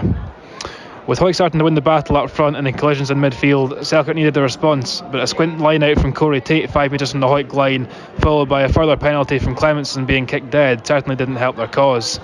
As the first half neared its close, they came close through Brodie Allen after a sustained period of pressure. The visitors opted to take the 3 points and get on the board, with Hugo Alderson slotting over from close range for a 10-3 scoreline.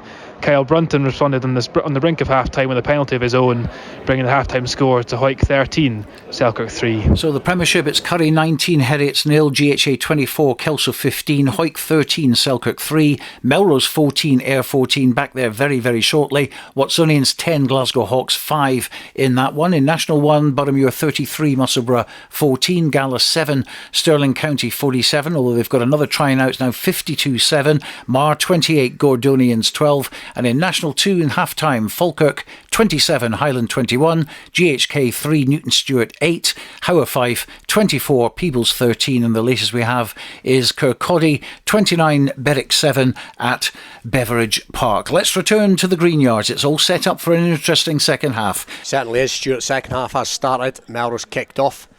Ayr have taken it in. A wee bit of confusion there that Callum Waymeyer's trying to sort out, but it looks like it's going to be the first, hopefully of not too many, a la the first half scrums, and it's going to go the way of Ayr. And Iain, just an update, you've got an update on that second yellow card for you?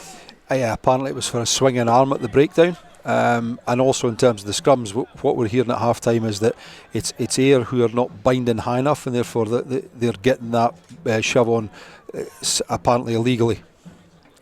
So Fergus Johnson just about to feed this scrum. Ayr attacking the Eildon's end this half, and they've got a real march on there, and yeah, that's as clear as day, and the penalty does eventually come, and that's the most dominant scrum there's been so far this afternoon. Yeah, I mean, I'm looking at that a bit closer there in terms of the binding. If that's what's been happening the whole game, I would suggest that the Ayr players, his elbow is pointing down the way, but I think it's quite difficult to get that long bind just because of the dynamics and the physics of what's in there. So, you know, he is working hard at getting that. Let's hope that Ayr have understood that from half time, and that we're going to, as you say, we're going to have fewer scrums, and any scrums we are going to have, we're going to get ball up and away out of it as quickly as possible. Well, you'd like to think the message will have been relayed to Ayr. Coaches were certainly on asking what was going wrong, and they've gone right through the middle of that ruck that came from the line out, that came from the penalty that was kicked down touch, and they're up towards the 22 here, and it's Oscar Baird with a big carry. Pretty well policed though by the Melrose defence. Stirrat out the back door to Bobby Beattie, caught behind the gain line. Beattie, but that's a good charge there by try scorer in the first half, McNamara. He's tackled by his opposite number, Xander McTaggart. So Ayr substitutes come on. Calvin Henderson's on, another ex-Bulls player. That's his first trundle of the half, the big prop Johnson. Speaking of trundles, here goes Blair MacPherson, and he's beat the first man, but the first man was Runciman, managed to scrag him just by the ankles, and that's a loose pass that's been gobbled up, intercepted by Rolly Brett. So another Ayr attack comes to nothing. Blair MacPherson's lost a boot and all of that, and he's got it in his hands. The play's coming his way, so Melrose have taken it in. It's a good counter drive though by Ayr, and Ayr are going to come away with the ball here just outside the Melrose 22, and they've got numbers on that far side. Sweeney beats the first man, Sweeney to Shedden. Oh, there was an offload by Shedden, but didn't go to hand, and it's been fumbled by McCartney. And again, much promise for Ayr, Iain, but it's come to nothing. Yeah, it's just been that lack of cohesion. You know, they've made the breaks, they've just not been clinical enough, and as you would expect from a team of their standard. You know, again, Beattie there. Is there just that little bit of disruption from that late change? And again, just a couple of times where the pass hasn't gone to hand. You wonder if it had been, Beattie to Shedden to Stirrat and so on and so forth, would it have been any different? So I mean, just again, they started off with the power aspect again, and then they're making so much gain line yards through the middle. You know, it's just, why do they then start the offloads? Why not just go to deck, create another ruck, and then go through the middle again? Because they're having massive success for that. Yeah, there have been a few Hail Marys by AYR in terms of the offloading game, and Iain's right, some of them that have been better served setting it up. Here comes Sam Derrick, very handy operator coming off the bench. We spoke about AYR's grunt and prowess coming off the bench, but Sam Derrick's an ex-Super Rugby player and a pretty decent one at that, so he's coming on for Ollie Furness, who it looks like has picked up a knock. He's walking off the pitch though, which is good to see. So it's going to be a Melrose scrum. AYR very dominant with the first scrum of the second half. This is going to be just outside the Melrose 22, 5 metres in from the far side. Here at the Green Yards, Calvin Henderson, as I mentioned earlier, he's come on. 6 minutes gone in this second half. It remains Melrose 14, AYR 14. You've got long odds on that scoreline at this point after 6 or 7 minutes, when AYR raced into a commanding looking 14-0 lead. AYR scrum. Oh, I've got the shirt, Melrose scrum rather than AYR. I've got the shunt on, so Rue Campbell does well to pick up at the back and feed it to Rolly Brett, who tried to feed Goldsborough. It was knocked forward by Goldsborough back into the hands of Brett. Possibly an accidental offside in there, but it's going to be a knock on nonetheless. And again, Goldsborough looking dangerous in this second half. He's by far been the most dangerous looking player on the pitch so far. You know, he's just taking the ball, he's running some really nice angles, and he's cutting back against defence. And we go back to this scenario again, is that, you know, Shedden and Stirling in the centre have been in, week out. They've probably got a better understanding. You throw Bobby Beattie out, one, is the same understanding there? It appears not, and Goldsborough's picking holes in them left, right and centre. I really think, Iain, that the two Australians in the ranks for Melrose have really stepped it up a gear this season. Mulcahy as well. Yeah, they're both big, powerful lads. You know, and watching them in the sevens, it's the first time I've seen them in 15s. Watching them in the sevens, they were really impressive. And again, you can tell they're good players. The lines they run, and you know, just the way they do things. I'm trying to remember the name of the lad that was at Hawick for a couple of seasons, centre that played there, and he did exactly the same. He just hit the right lines. Yeah. He went into contact. When he went into contact, he did the right thing. You know, and he was an excellent player. He was a very tidy player, that's right. And Goldsborough reminds me a little bit about him.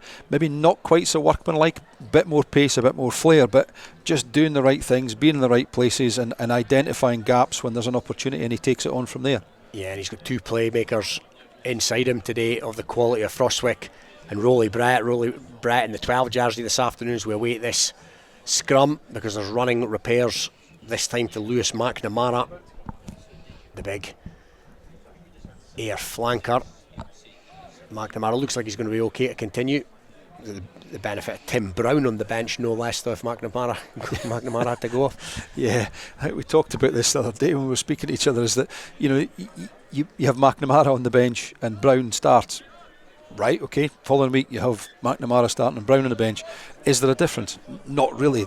They provide exactly the same level of ability and skill, and grunt to each other and grunt to each other. So, you know, when you've got guys like Grant Anderson and Pat MacArthur, must look at that and say, yep, fine, we'll just stick somebody else in. And then you've got Sweeney and MacPherson, who are probably going to play 80 minutes and could probably move across the back row if they needed to as well. Yeah, Rory Jackson as well will no doubt come on into the second row at some point as well. So AYR scrum eventually just outside the Melrose 22, bang centre field, and they're trying to get a shunt on here, and they've got a shunt on, and that's moving forward at a rate of knots now, and the free ball is coming because there's an advantage here, and there's a wraparound move, and it's a loose pass to David McCartney, who's come out onto the wing for that particular play. But the penalty, they're going to go back to centre field just outside the 22. So any danger of AYR going for the posts here, Iain, just to take the sting out of this, or just to get something for their effort? It's an interesting one, isn't it? I mean, at the end of the day, they're here to win a game. You know, if they win 18 games this season, they go top of the league, and they go into the playoffs. That's all you're really doing, is getting the top four, and well, the top two to get your home home playoffs. But no, they've got the corner. It looks like Drummond's come back on after his yellow card period, and Sace has just wandered off, and I'm sure he'll be back on at some point later in the game. No doubt. So it's been kicked into the 22 by David McCartney. It's going to be an Ayr line out, far side from our vantage point here in the famous old commentary box at the Green Yards, and that's gone to the middle, and that's cleanly taken by Bloodworth. So it's opened up the Red Sea once again. Melrose poor in defence around that ruck area. Johnson coming at 100 miles an hour. There's Stirrat, but Stirrat's well placed in the middle there. They're in the shadow of the Melrose post. However, the man from Millbrae, now it's Blair MacPherson, head down. He only knows one way, and that's forward. And a penalty's been awarded against Ayr, and there was I think Rory Campbell was trying to milk 10 metres there as he took a dive to the deck, but nothing coming there. But another penalty and another opportunity goes a begging for Ayr. Yeah, brilliant work there by Sam Derrick. He's just held back that little bit, and I think what Melrose seem to have identified is that Ayr go hard in at the contact, whether that's the two latching on and one after that, and they do have a tendency to go to deck. They don't stay on their feet as well as they could do.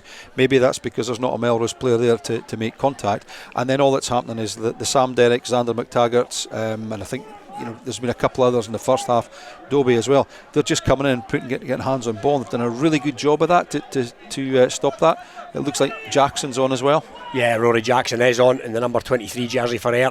Tries to get up and pinch that line out, but it's well taken in the middle there by Rory Campbell, and that's a charge there from Elliot Ruthven. Good defence in there by Ayr though. Jamie Drummond's in there trying to steal ball. Ayr player gets pulled over the top there by the captain, Melrose captain Angus Runciman, and a scrum's been awarded to Melrose. And neither team really in this second half, Iain, what have we I think we're 12 minutes in, neither team able really to get going so far. Ayr in the shadow of post but coughed it up. Yeah, nothing quite going yet, and I mean that ruck there was lots of pushing and shoving, but unfortunately it was the wrong players that they were pushing and shoving, so the ball just stayed locked underneath a couple of bodies on the deck, and we've now got a scrum to Melrose. So again, it's going to be really interesting to see what happens here.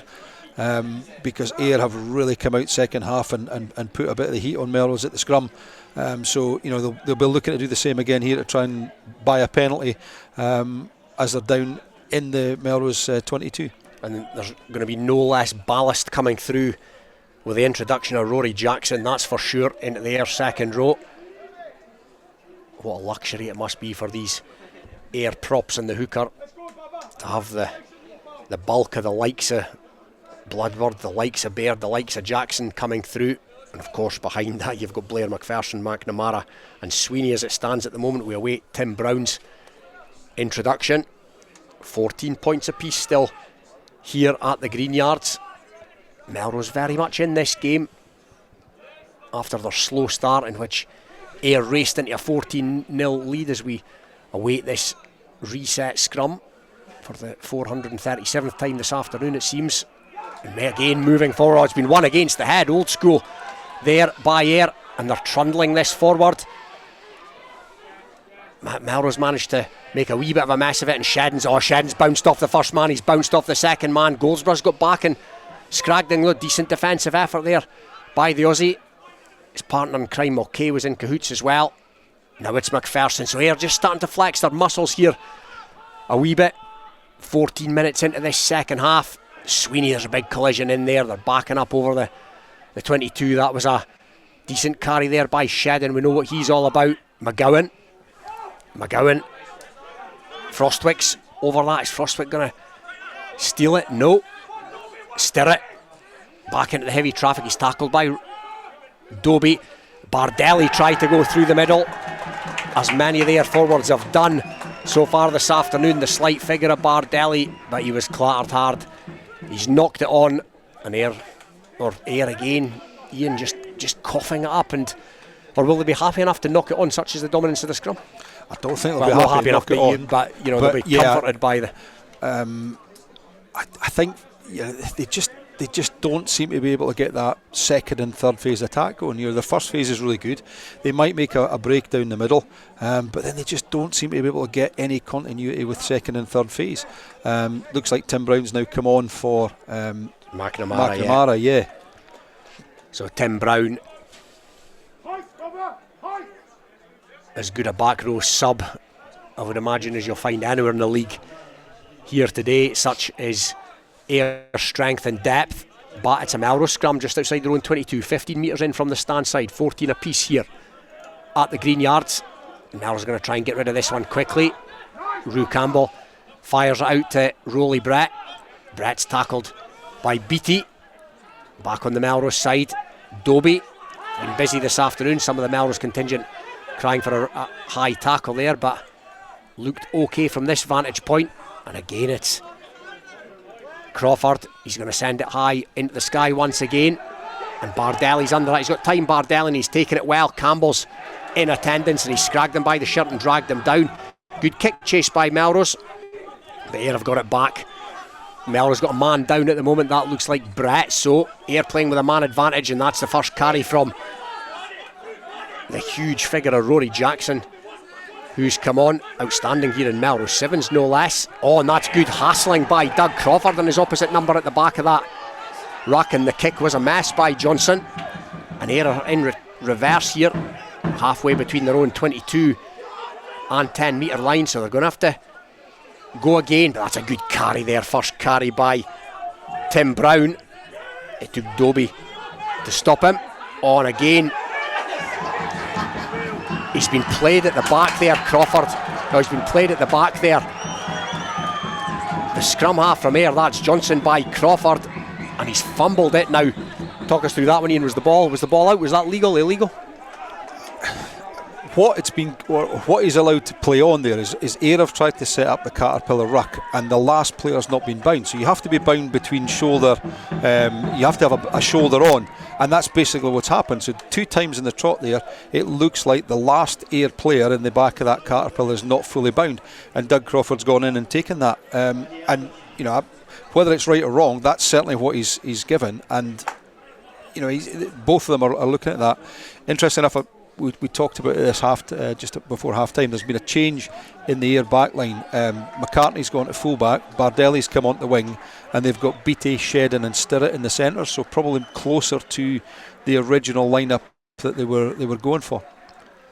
I think that's it. Grant Anderson's on there now running water, and he was having some stern words in there with somebody. He will not be pleased with what he's seen so far this afternoon. The AYR coach, so it's going to be a Melrose scrum now. They have been second best in that department in this second half so far, but Doug Crawford certainly had the better in the last couple of minutes of his opposite number. Ex-sparring partner from Gala, of course, Fergus Johnson. He scored 2 last week v Heriot's Johnson, 7 tries last season. Doug Crawford gets it away, and that's out to Frostwick, and again Goldsborough comes at pace. He's better pleased on this occasion, but Crawford, Melrose back's looking dangerous. That's out to Mulcahy. Mulcahy, the double tackle on him. One of those is McCartney, the other's McGowan. And that's again pretty loose by Melrose, and it's been knocked forward this time, and it's been knocked forward by AYR. And Scrappy once again. Melrose had an opportunity there, Iain, just to grab a foothold from a territorial perspective in this second half. They've had very few forays into that AYR half so far. Yeah, just a little bit rushed there. It's trying to force that pass at times, whereas it's, I know AYR are a huge side up front, and getting any parity there is quite difficult, but it would be great if Melrose could just keep a hold of the ball 2, 3, 4 phases, and then get themselves into a position where they maybe get a mismatch in the centres, and Goldsborough can pick that one up, because he's certainly, as we've said before, he's been the dynamic force in the Melrose backs. Again, McTaggart once again has been the dynamic force in the forwards. So AYR scrum just inside their own 10 metre line. Incidentally, Rolly Brett has hobbled off, and this is another scrum that's taking an eternity to restart as the front rows come up again. Iain, people pay good money to come in and watch these games. Yeah, and we've sort of had a little bit of a comment about Callum Waymeyer's refereeing, but let's be honest about it. There are 6 props that should yeah. actually be able to scrummage properly, and if they can't scrummage properly, then it's very difficult. I've been there many times where, you know, if the 6 props don't, or the 4 props and the 2 hookers don't want to scrummage properly, it's very, very difficult. But I just think that, you know, maybe early on there was opportunity to do something about it. But again, you know, AYR have just gone straight through the middle of them again this time. I've been watching the prop where we're talking about the arm going down.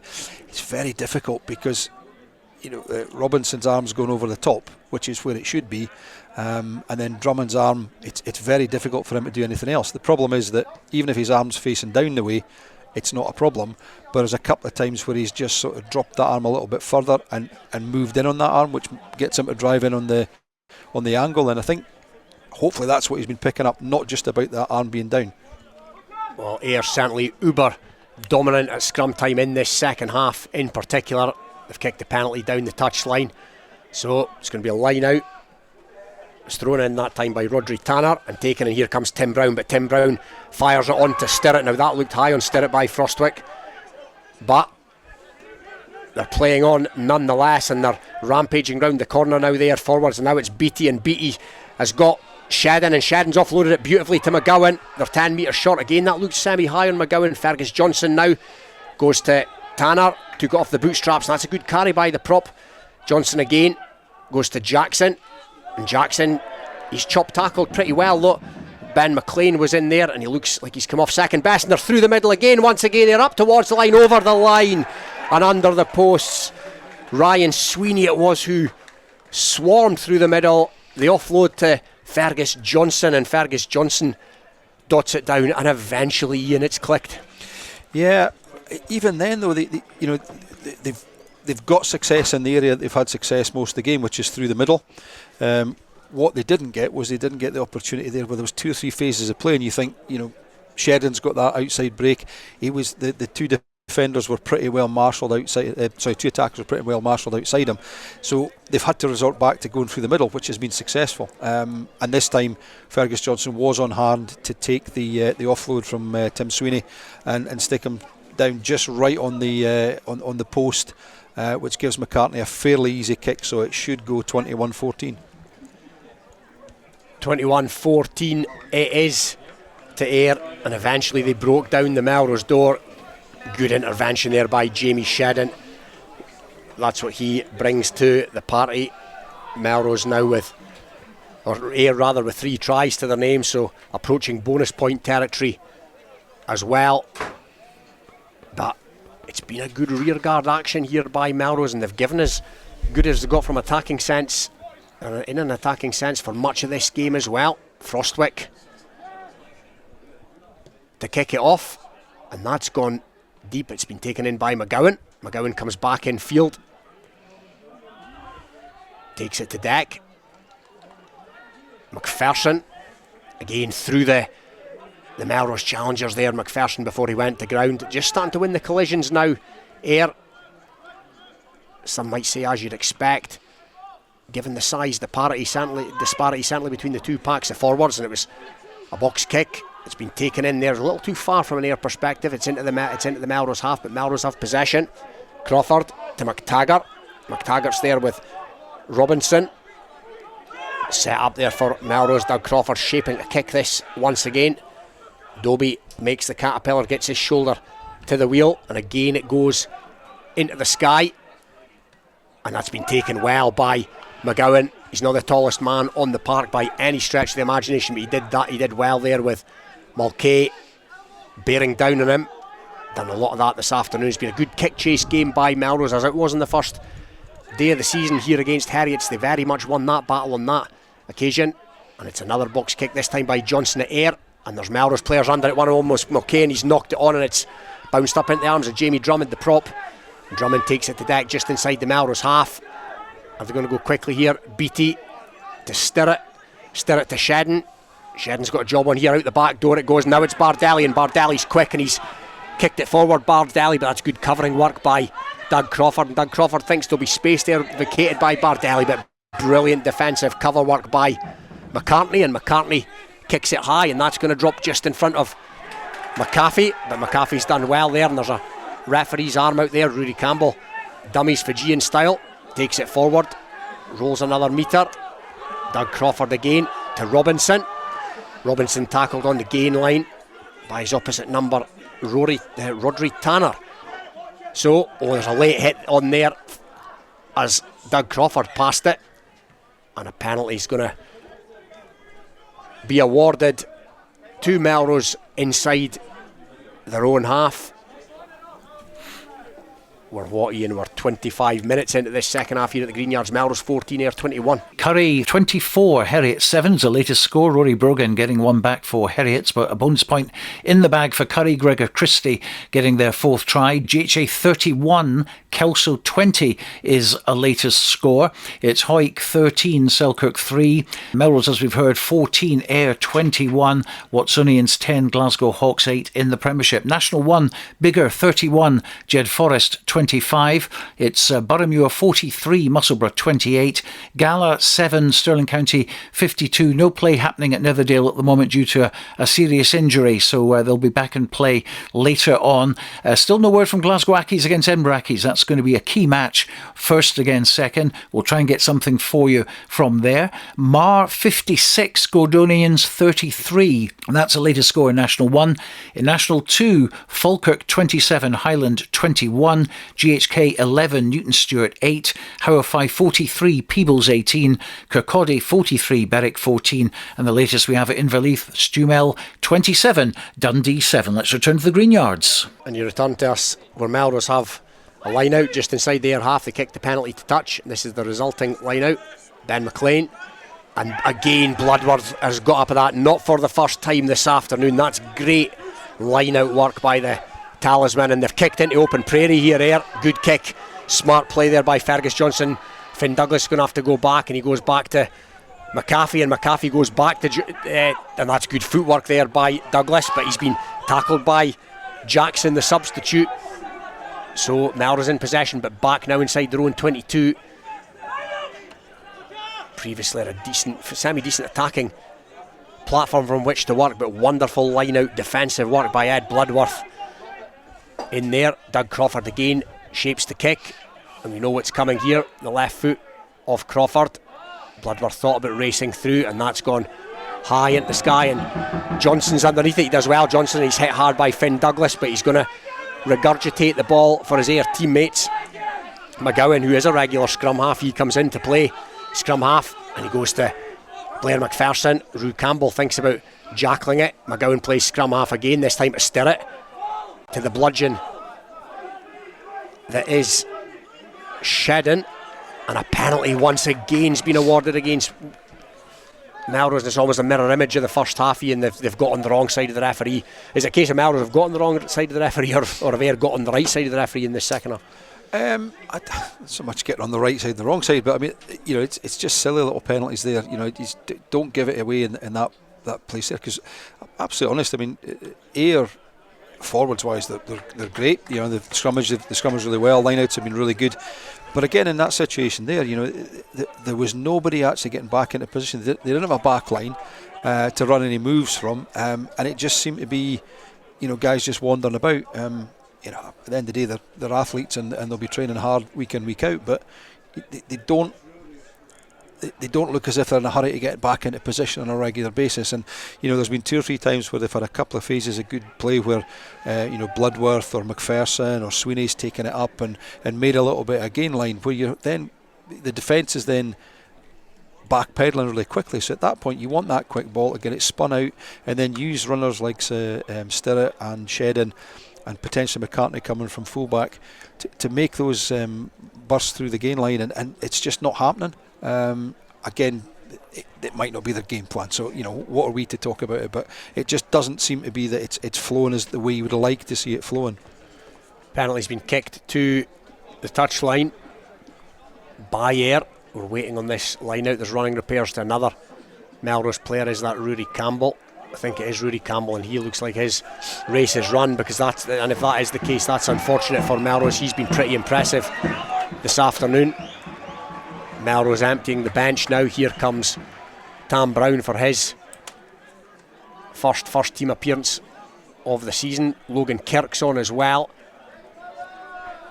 as is Will Ferry. Melrose expecting his brother Alan Ferry back next week. He's been carving it up by all accounts in the Shoot Shield competition in Sydney.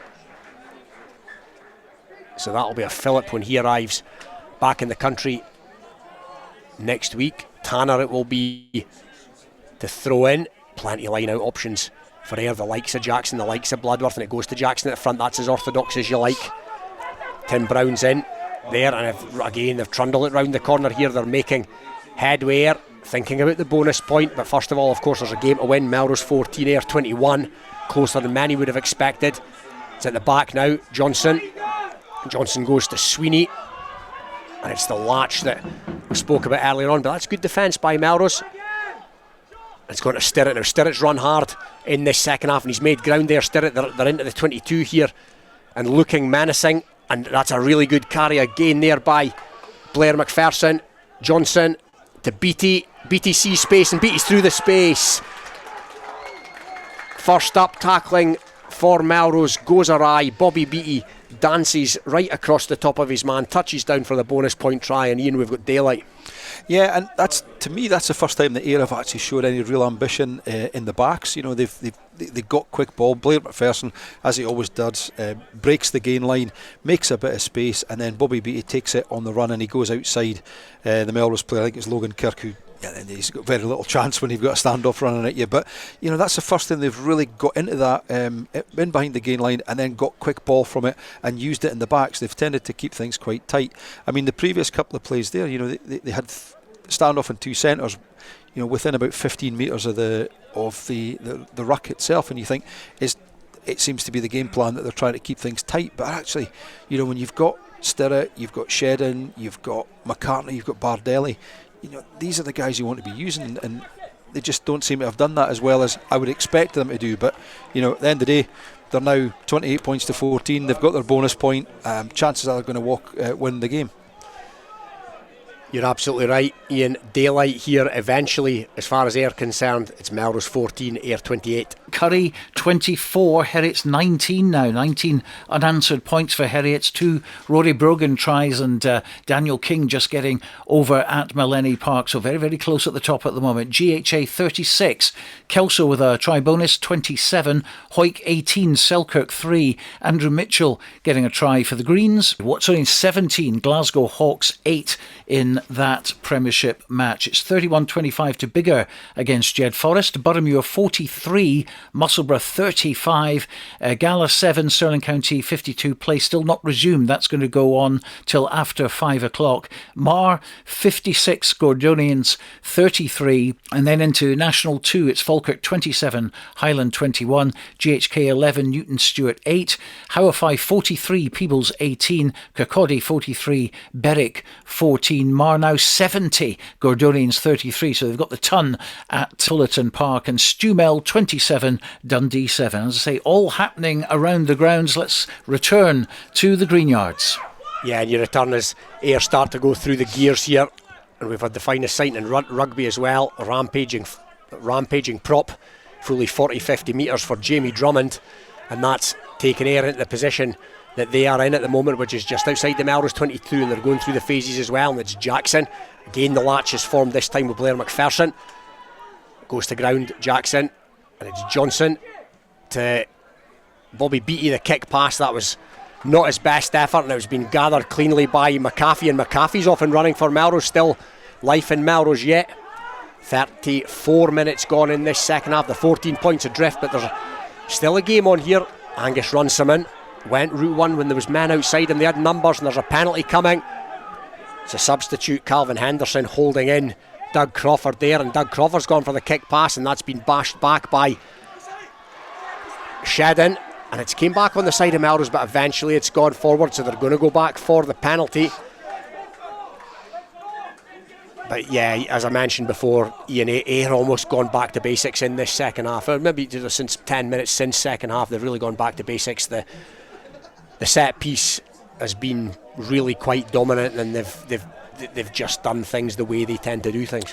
Yeah, I think that's been the big difference. The scrum, they've obviously understood what Callum Waymire's looking for, and they've corrected that, and they've been really dominant in scrum. They've won a couple of lineouts that Melrose would like to think that they could have done attacking lineouts for Melrose, and that's created what little drive forward Melrose had.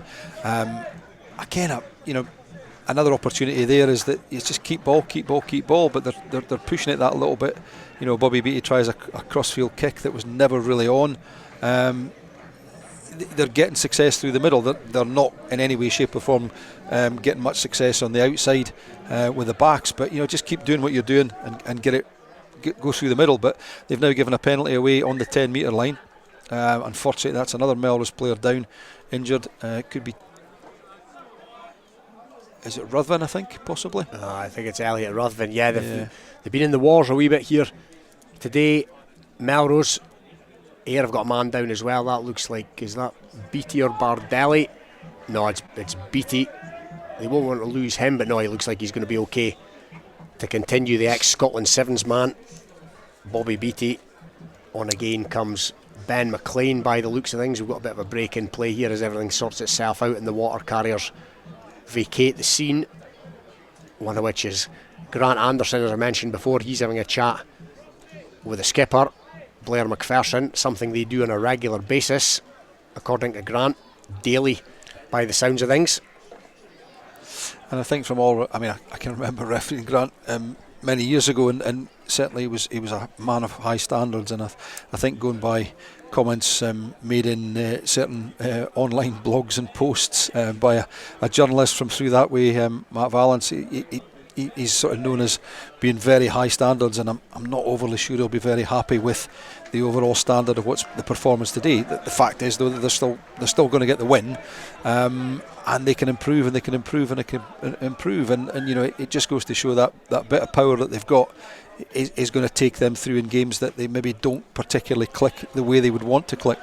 It's a mark of a champion team, though, isn't it, Iain? They've been far from their best today, and I would imagine Grant will be absolutely fuming, to be honest. But they've done the job well. They've not yet. It's not over the line yet, but they've got the bonus point if they win here this afternoon. It's looking likely. When not that long ago, it's still a bonus point victory. Yeah, and that's, as you say, that's the champion team. You're not going to come to every place that you're going to get, and at the end of the day, Melrose are a proud team. They lost last week, so they're going full tilt this week to try and get a result, and they have done. They've done a really good job. Line out's been taken. It was a Melrose penalty. It was kicked to touch just outside there, 22, taken in by Runciman. Runciman's given everything for the jersey here again this afternoon, as he always does. Doug Crawford now.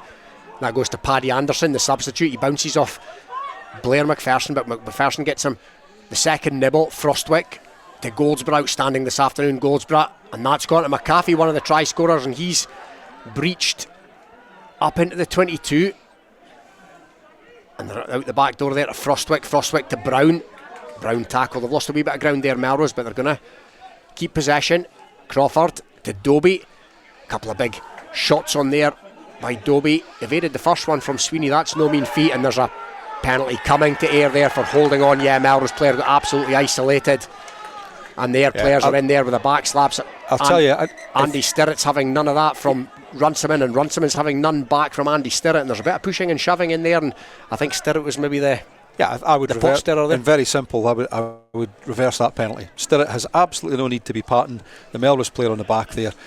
It's just there's no need for it. Congratulate your own player, and I'm not a great lover of this screaming and shouting when you win a penalty. That's your job, but there's absolutely no need for that. And for me there, I would just very simply reverse that penalty, because there's no need for it. As it looks like there's going to be further changes again from here. Yeah, Sweeney's taking a leave of absence. He's been right in the mix of it this afternoon, as he tends to be every week, but the penalty remains in favour of AYR, and it's going to be McCartney to send it to the touchline. He's been good with the boot this afternoon. McCartney, 4 from 4 conversions and tidy enough from hand, and that's a decent kick, but it's been well fielded from Finn Douglas, who was out the field of play and came back in. So Melrose with a chance to attack from their own half, and it's Mulcahy. He's squirmed his way half through Mulcahy, and Shedden's wrapped him up. Shedden's been told to let go by the referee, so now it's back with Ruthven to Frostwick, and that's a good angle by Ferry. Ferry's taken down by Bloodworth, another impressive performer here for Ayr this afternoon. There's a hole here in the Melrose defence because a player flew up and Sam Derrick is giving it to Finn Douglas. He's going to be mindful of this near touchline, and infield he comes. He's done well, the winger there. Crawford to Frostwick. Frostwick to Dobie. We've seen Dobie run them in from afar before. This time he's taken to ground. Frostwick once again to Paddy Anderson, and they've got a bit of space on the far side here in Goldsborough. Once again makes 3 or 4 metres, the talented Aussie. He's been very impressive here this afternoon. Frostwick again to Brown. Brown's hit there by Calvin Henderson, substitute on substitute. Oh, and Ayr have pinched the ball there. That's brilliant work by Rory Jackson.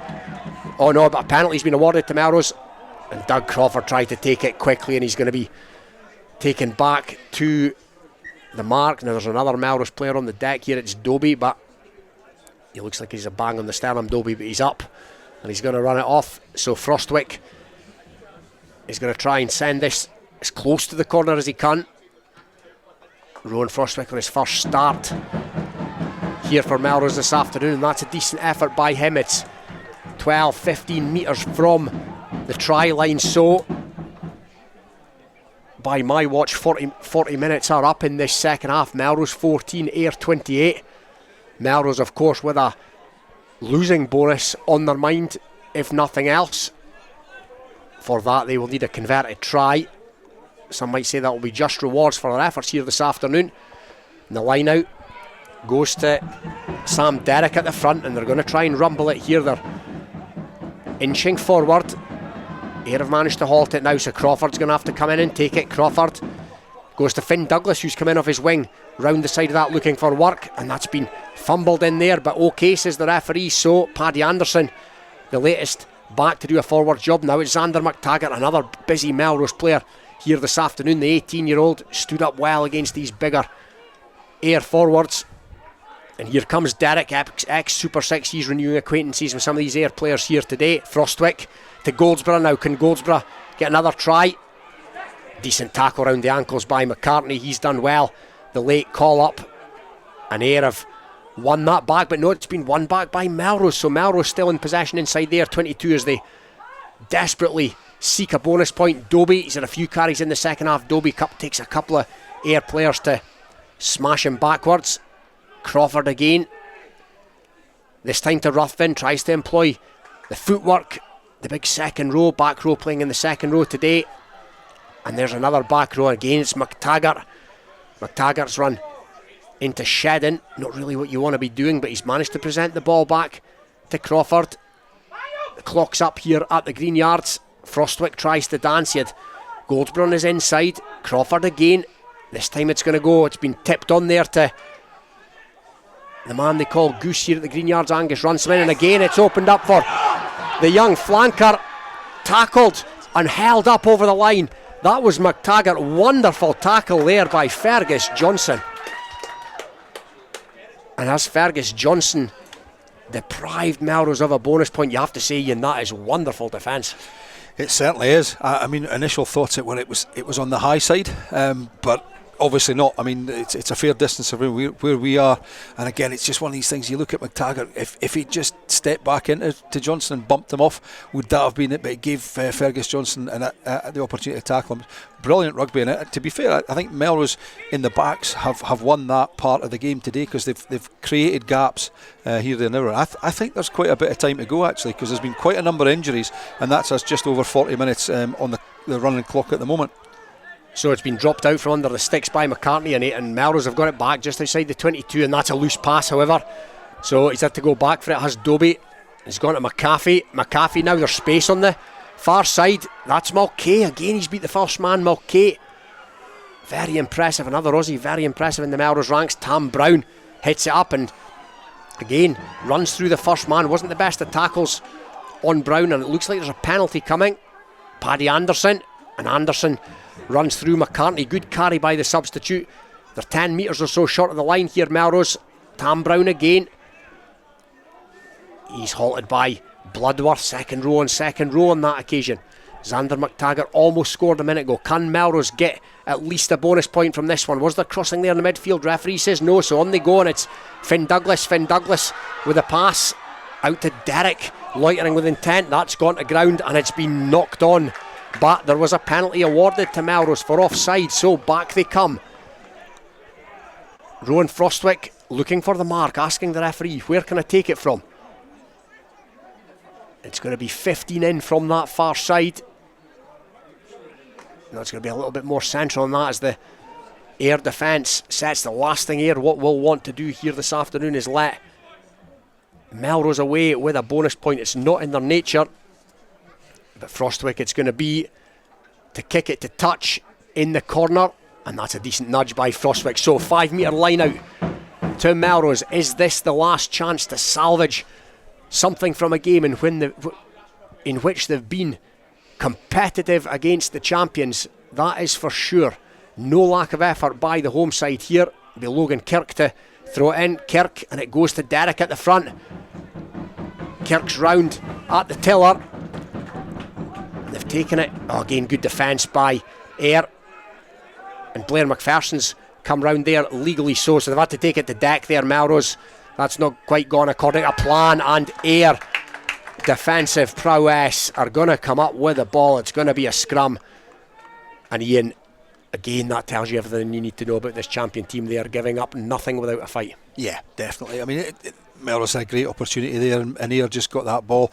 For me there, get it out to the backs. Melrose have looked the most dangerous in the backs. Get some sort of move going between certainly out to Goldsborough. Anderson has looked like he could do a bit of damage as well, but for me that would have been the opportunity, just to feign it as if they were going to go for the drive and then take that ball, even if it was a case of take it down, then pop it to pull the Ayr forwards in and then move it from there, because to me Goldsborough has looked the most dangerous player on show today so far, and I think he could have been the one just to maybe get that over the line and give Melrose that bonus point that they probably do deserve. Yeah, it's hard to disagree with that, Iain. They've certainly been in this contest. I think they're pretty proud of their efforts here this afternoon. Another strong Melrose scrum, and the penalty's been awarded. So will this be tapped and sent to the touchline, or is there life left in this one yet? Having a chat with the referee, Blair MacPherson, referee, looks at the watch, and yes, it's tapped by Fergus Johnson. Kick to touch, and this one is over. Ayr will emerge with a bonus point win. Gutsy stuff by Melrose, but Iain, to use it, as far as Ayr are concerned, to use a golfing phrase, there's no pictures on the scorecard. Absolutely not. And it's they've come down here.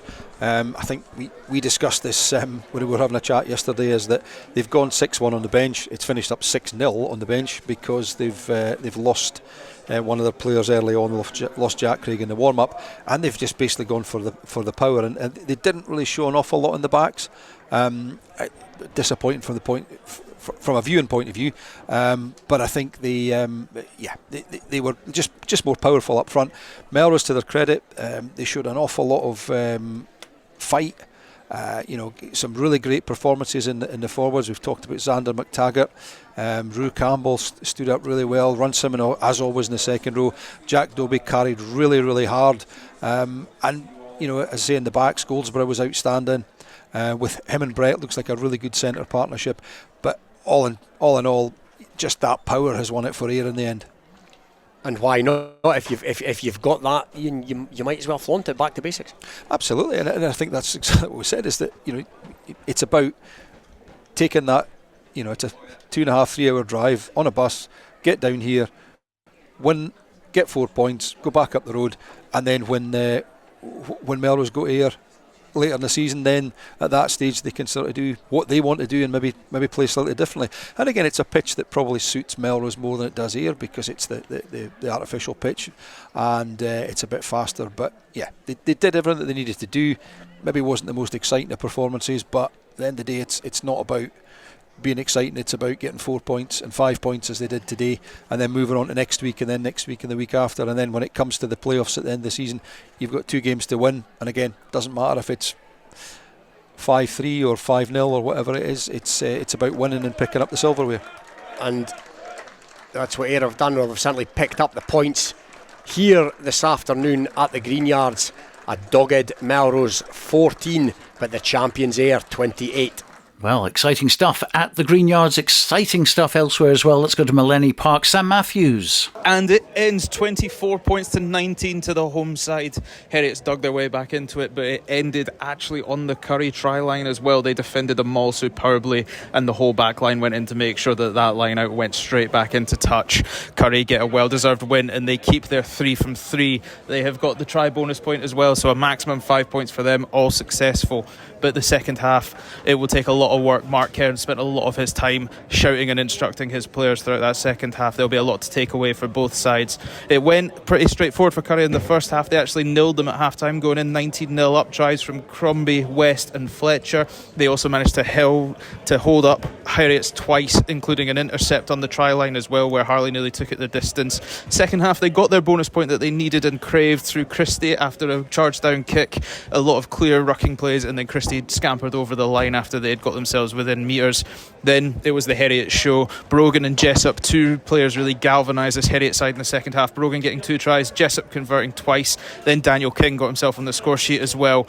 Jessup missed that kick. It rattled off the post, similar to Harley in the first half. That took us to 24 points to 19. A real contested point at the end, though. The whole crowd with me in unison went kick for 3 when Currie won a penalty after only being 5 points ahead. But they chose to kick for touch, and fair play to them. They might not have came away with points, but it took a lot of time out of the game. It stunted momentum for the Heriot side. After that, it was a real cage affair, but you could see Heriot's wanted it. Their young players finally getting a bit of belief, starting to play well, but they just couldn't convert it right at the end. You could see Leishman as captain of Heriot's a very dejected figure, and he was very angry, probably with his team's performance in the first half. But it ends here at Millennium Park. Currie 24, Heriot's 19. So Heriot's get their first points of the campaign. GHA 41, Kelso 27 as a final score. Still waiting on the result from Mansfield Park. Here it comes. Hawick 18, Selkirk 17. A late Lachlan Ferguson try, and also James Bett getting something back for Selkirk. They will go away from Mansfield Park with a losing bonus point. That game, of course, also doubling as a Border League, and Selkirk are the champions. First time they've lost a Border League match for a long time. Watsonian 17, Glasgow Hawks 8 is a final score. That was the Bill McLaren Shield. International 1, Bigger 45, Jed Forest 25. That's a full-time score. And we can go to Megatland. Here's Hugh Brown. Well, you can't really complain when a match has 12 tries, 11 conversions and 2 penalties, plus plenty of exciting action. Boroughmuir were leading 33 points to 14 at the interval, but it was the visitors who started brighter in the second half with a score within 2 minutes from substitute Mike Bradenhorst.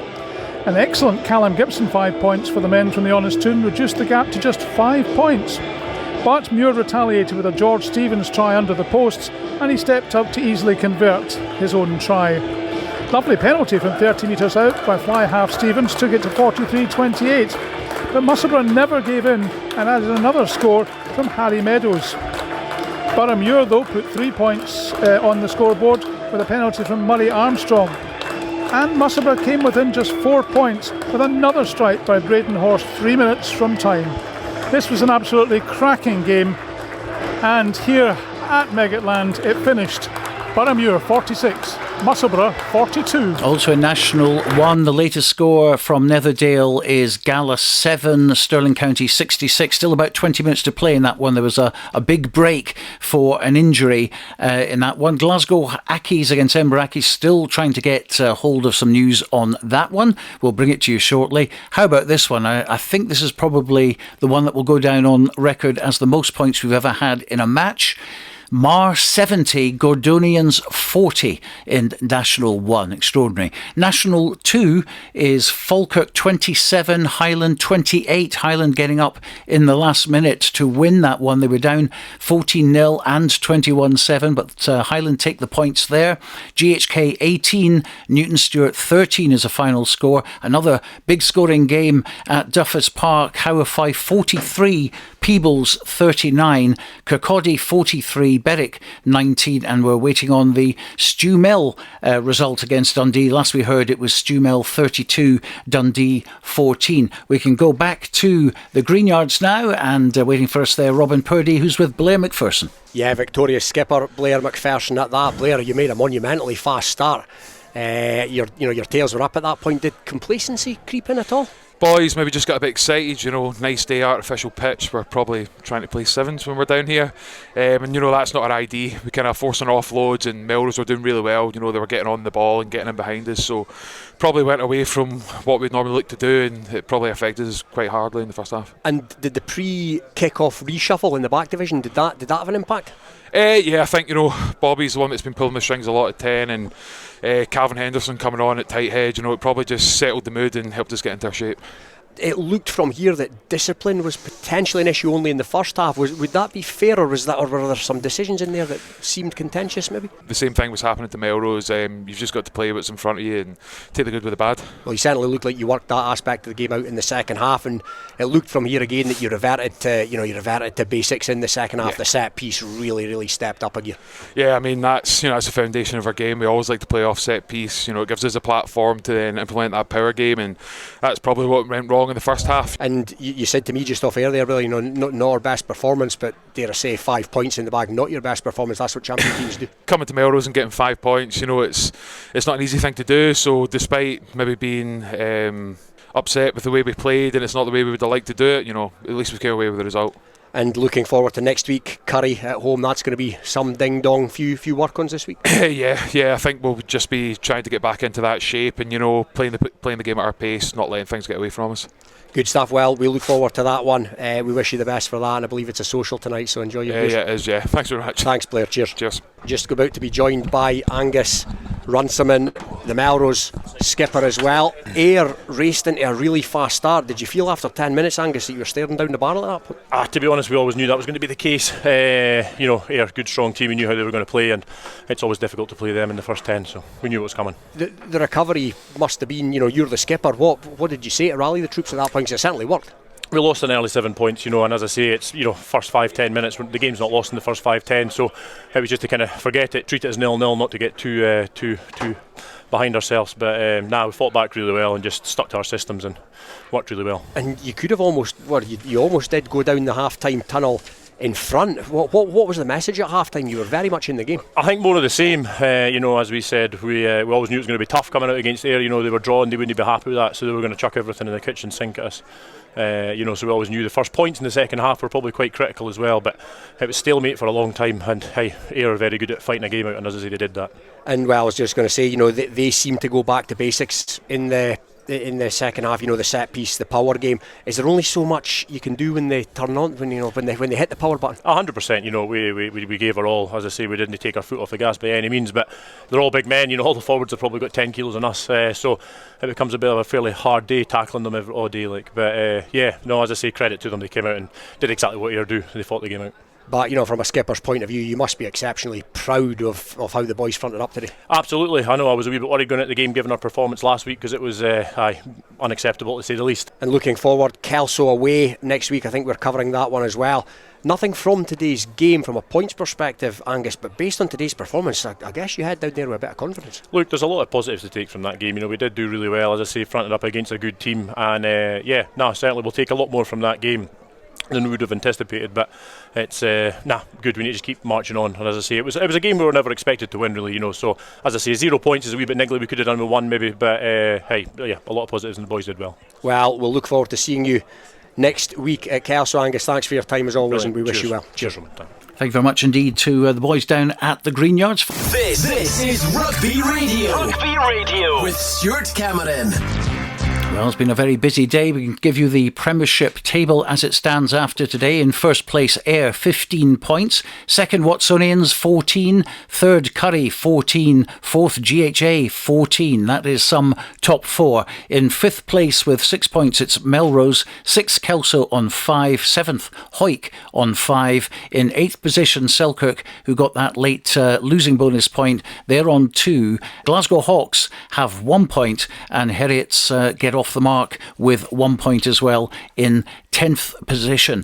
Don't forget, we'll be back at 7 o'clock. It's been quite extraordinary. Some amazing results has been going on today. And of course, we'll be back with reaction, league tables, all results. It's all happening at 7 o'clock. Join us again then.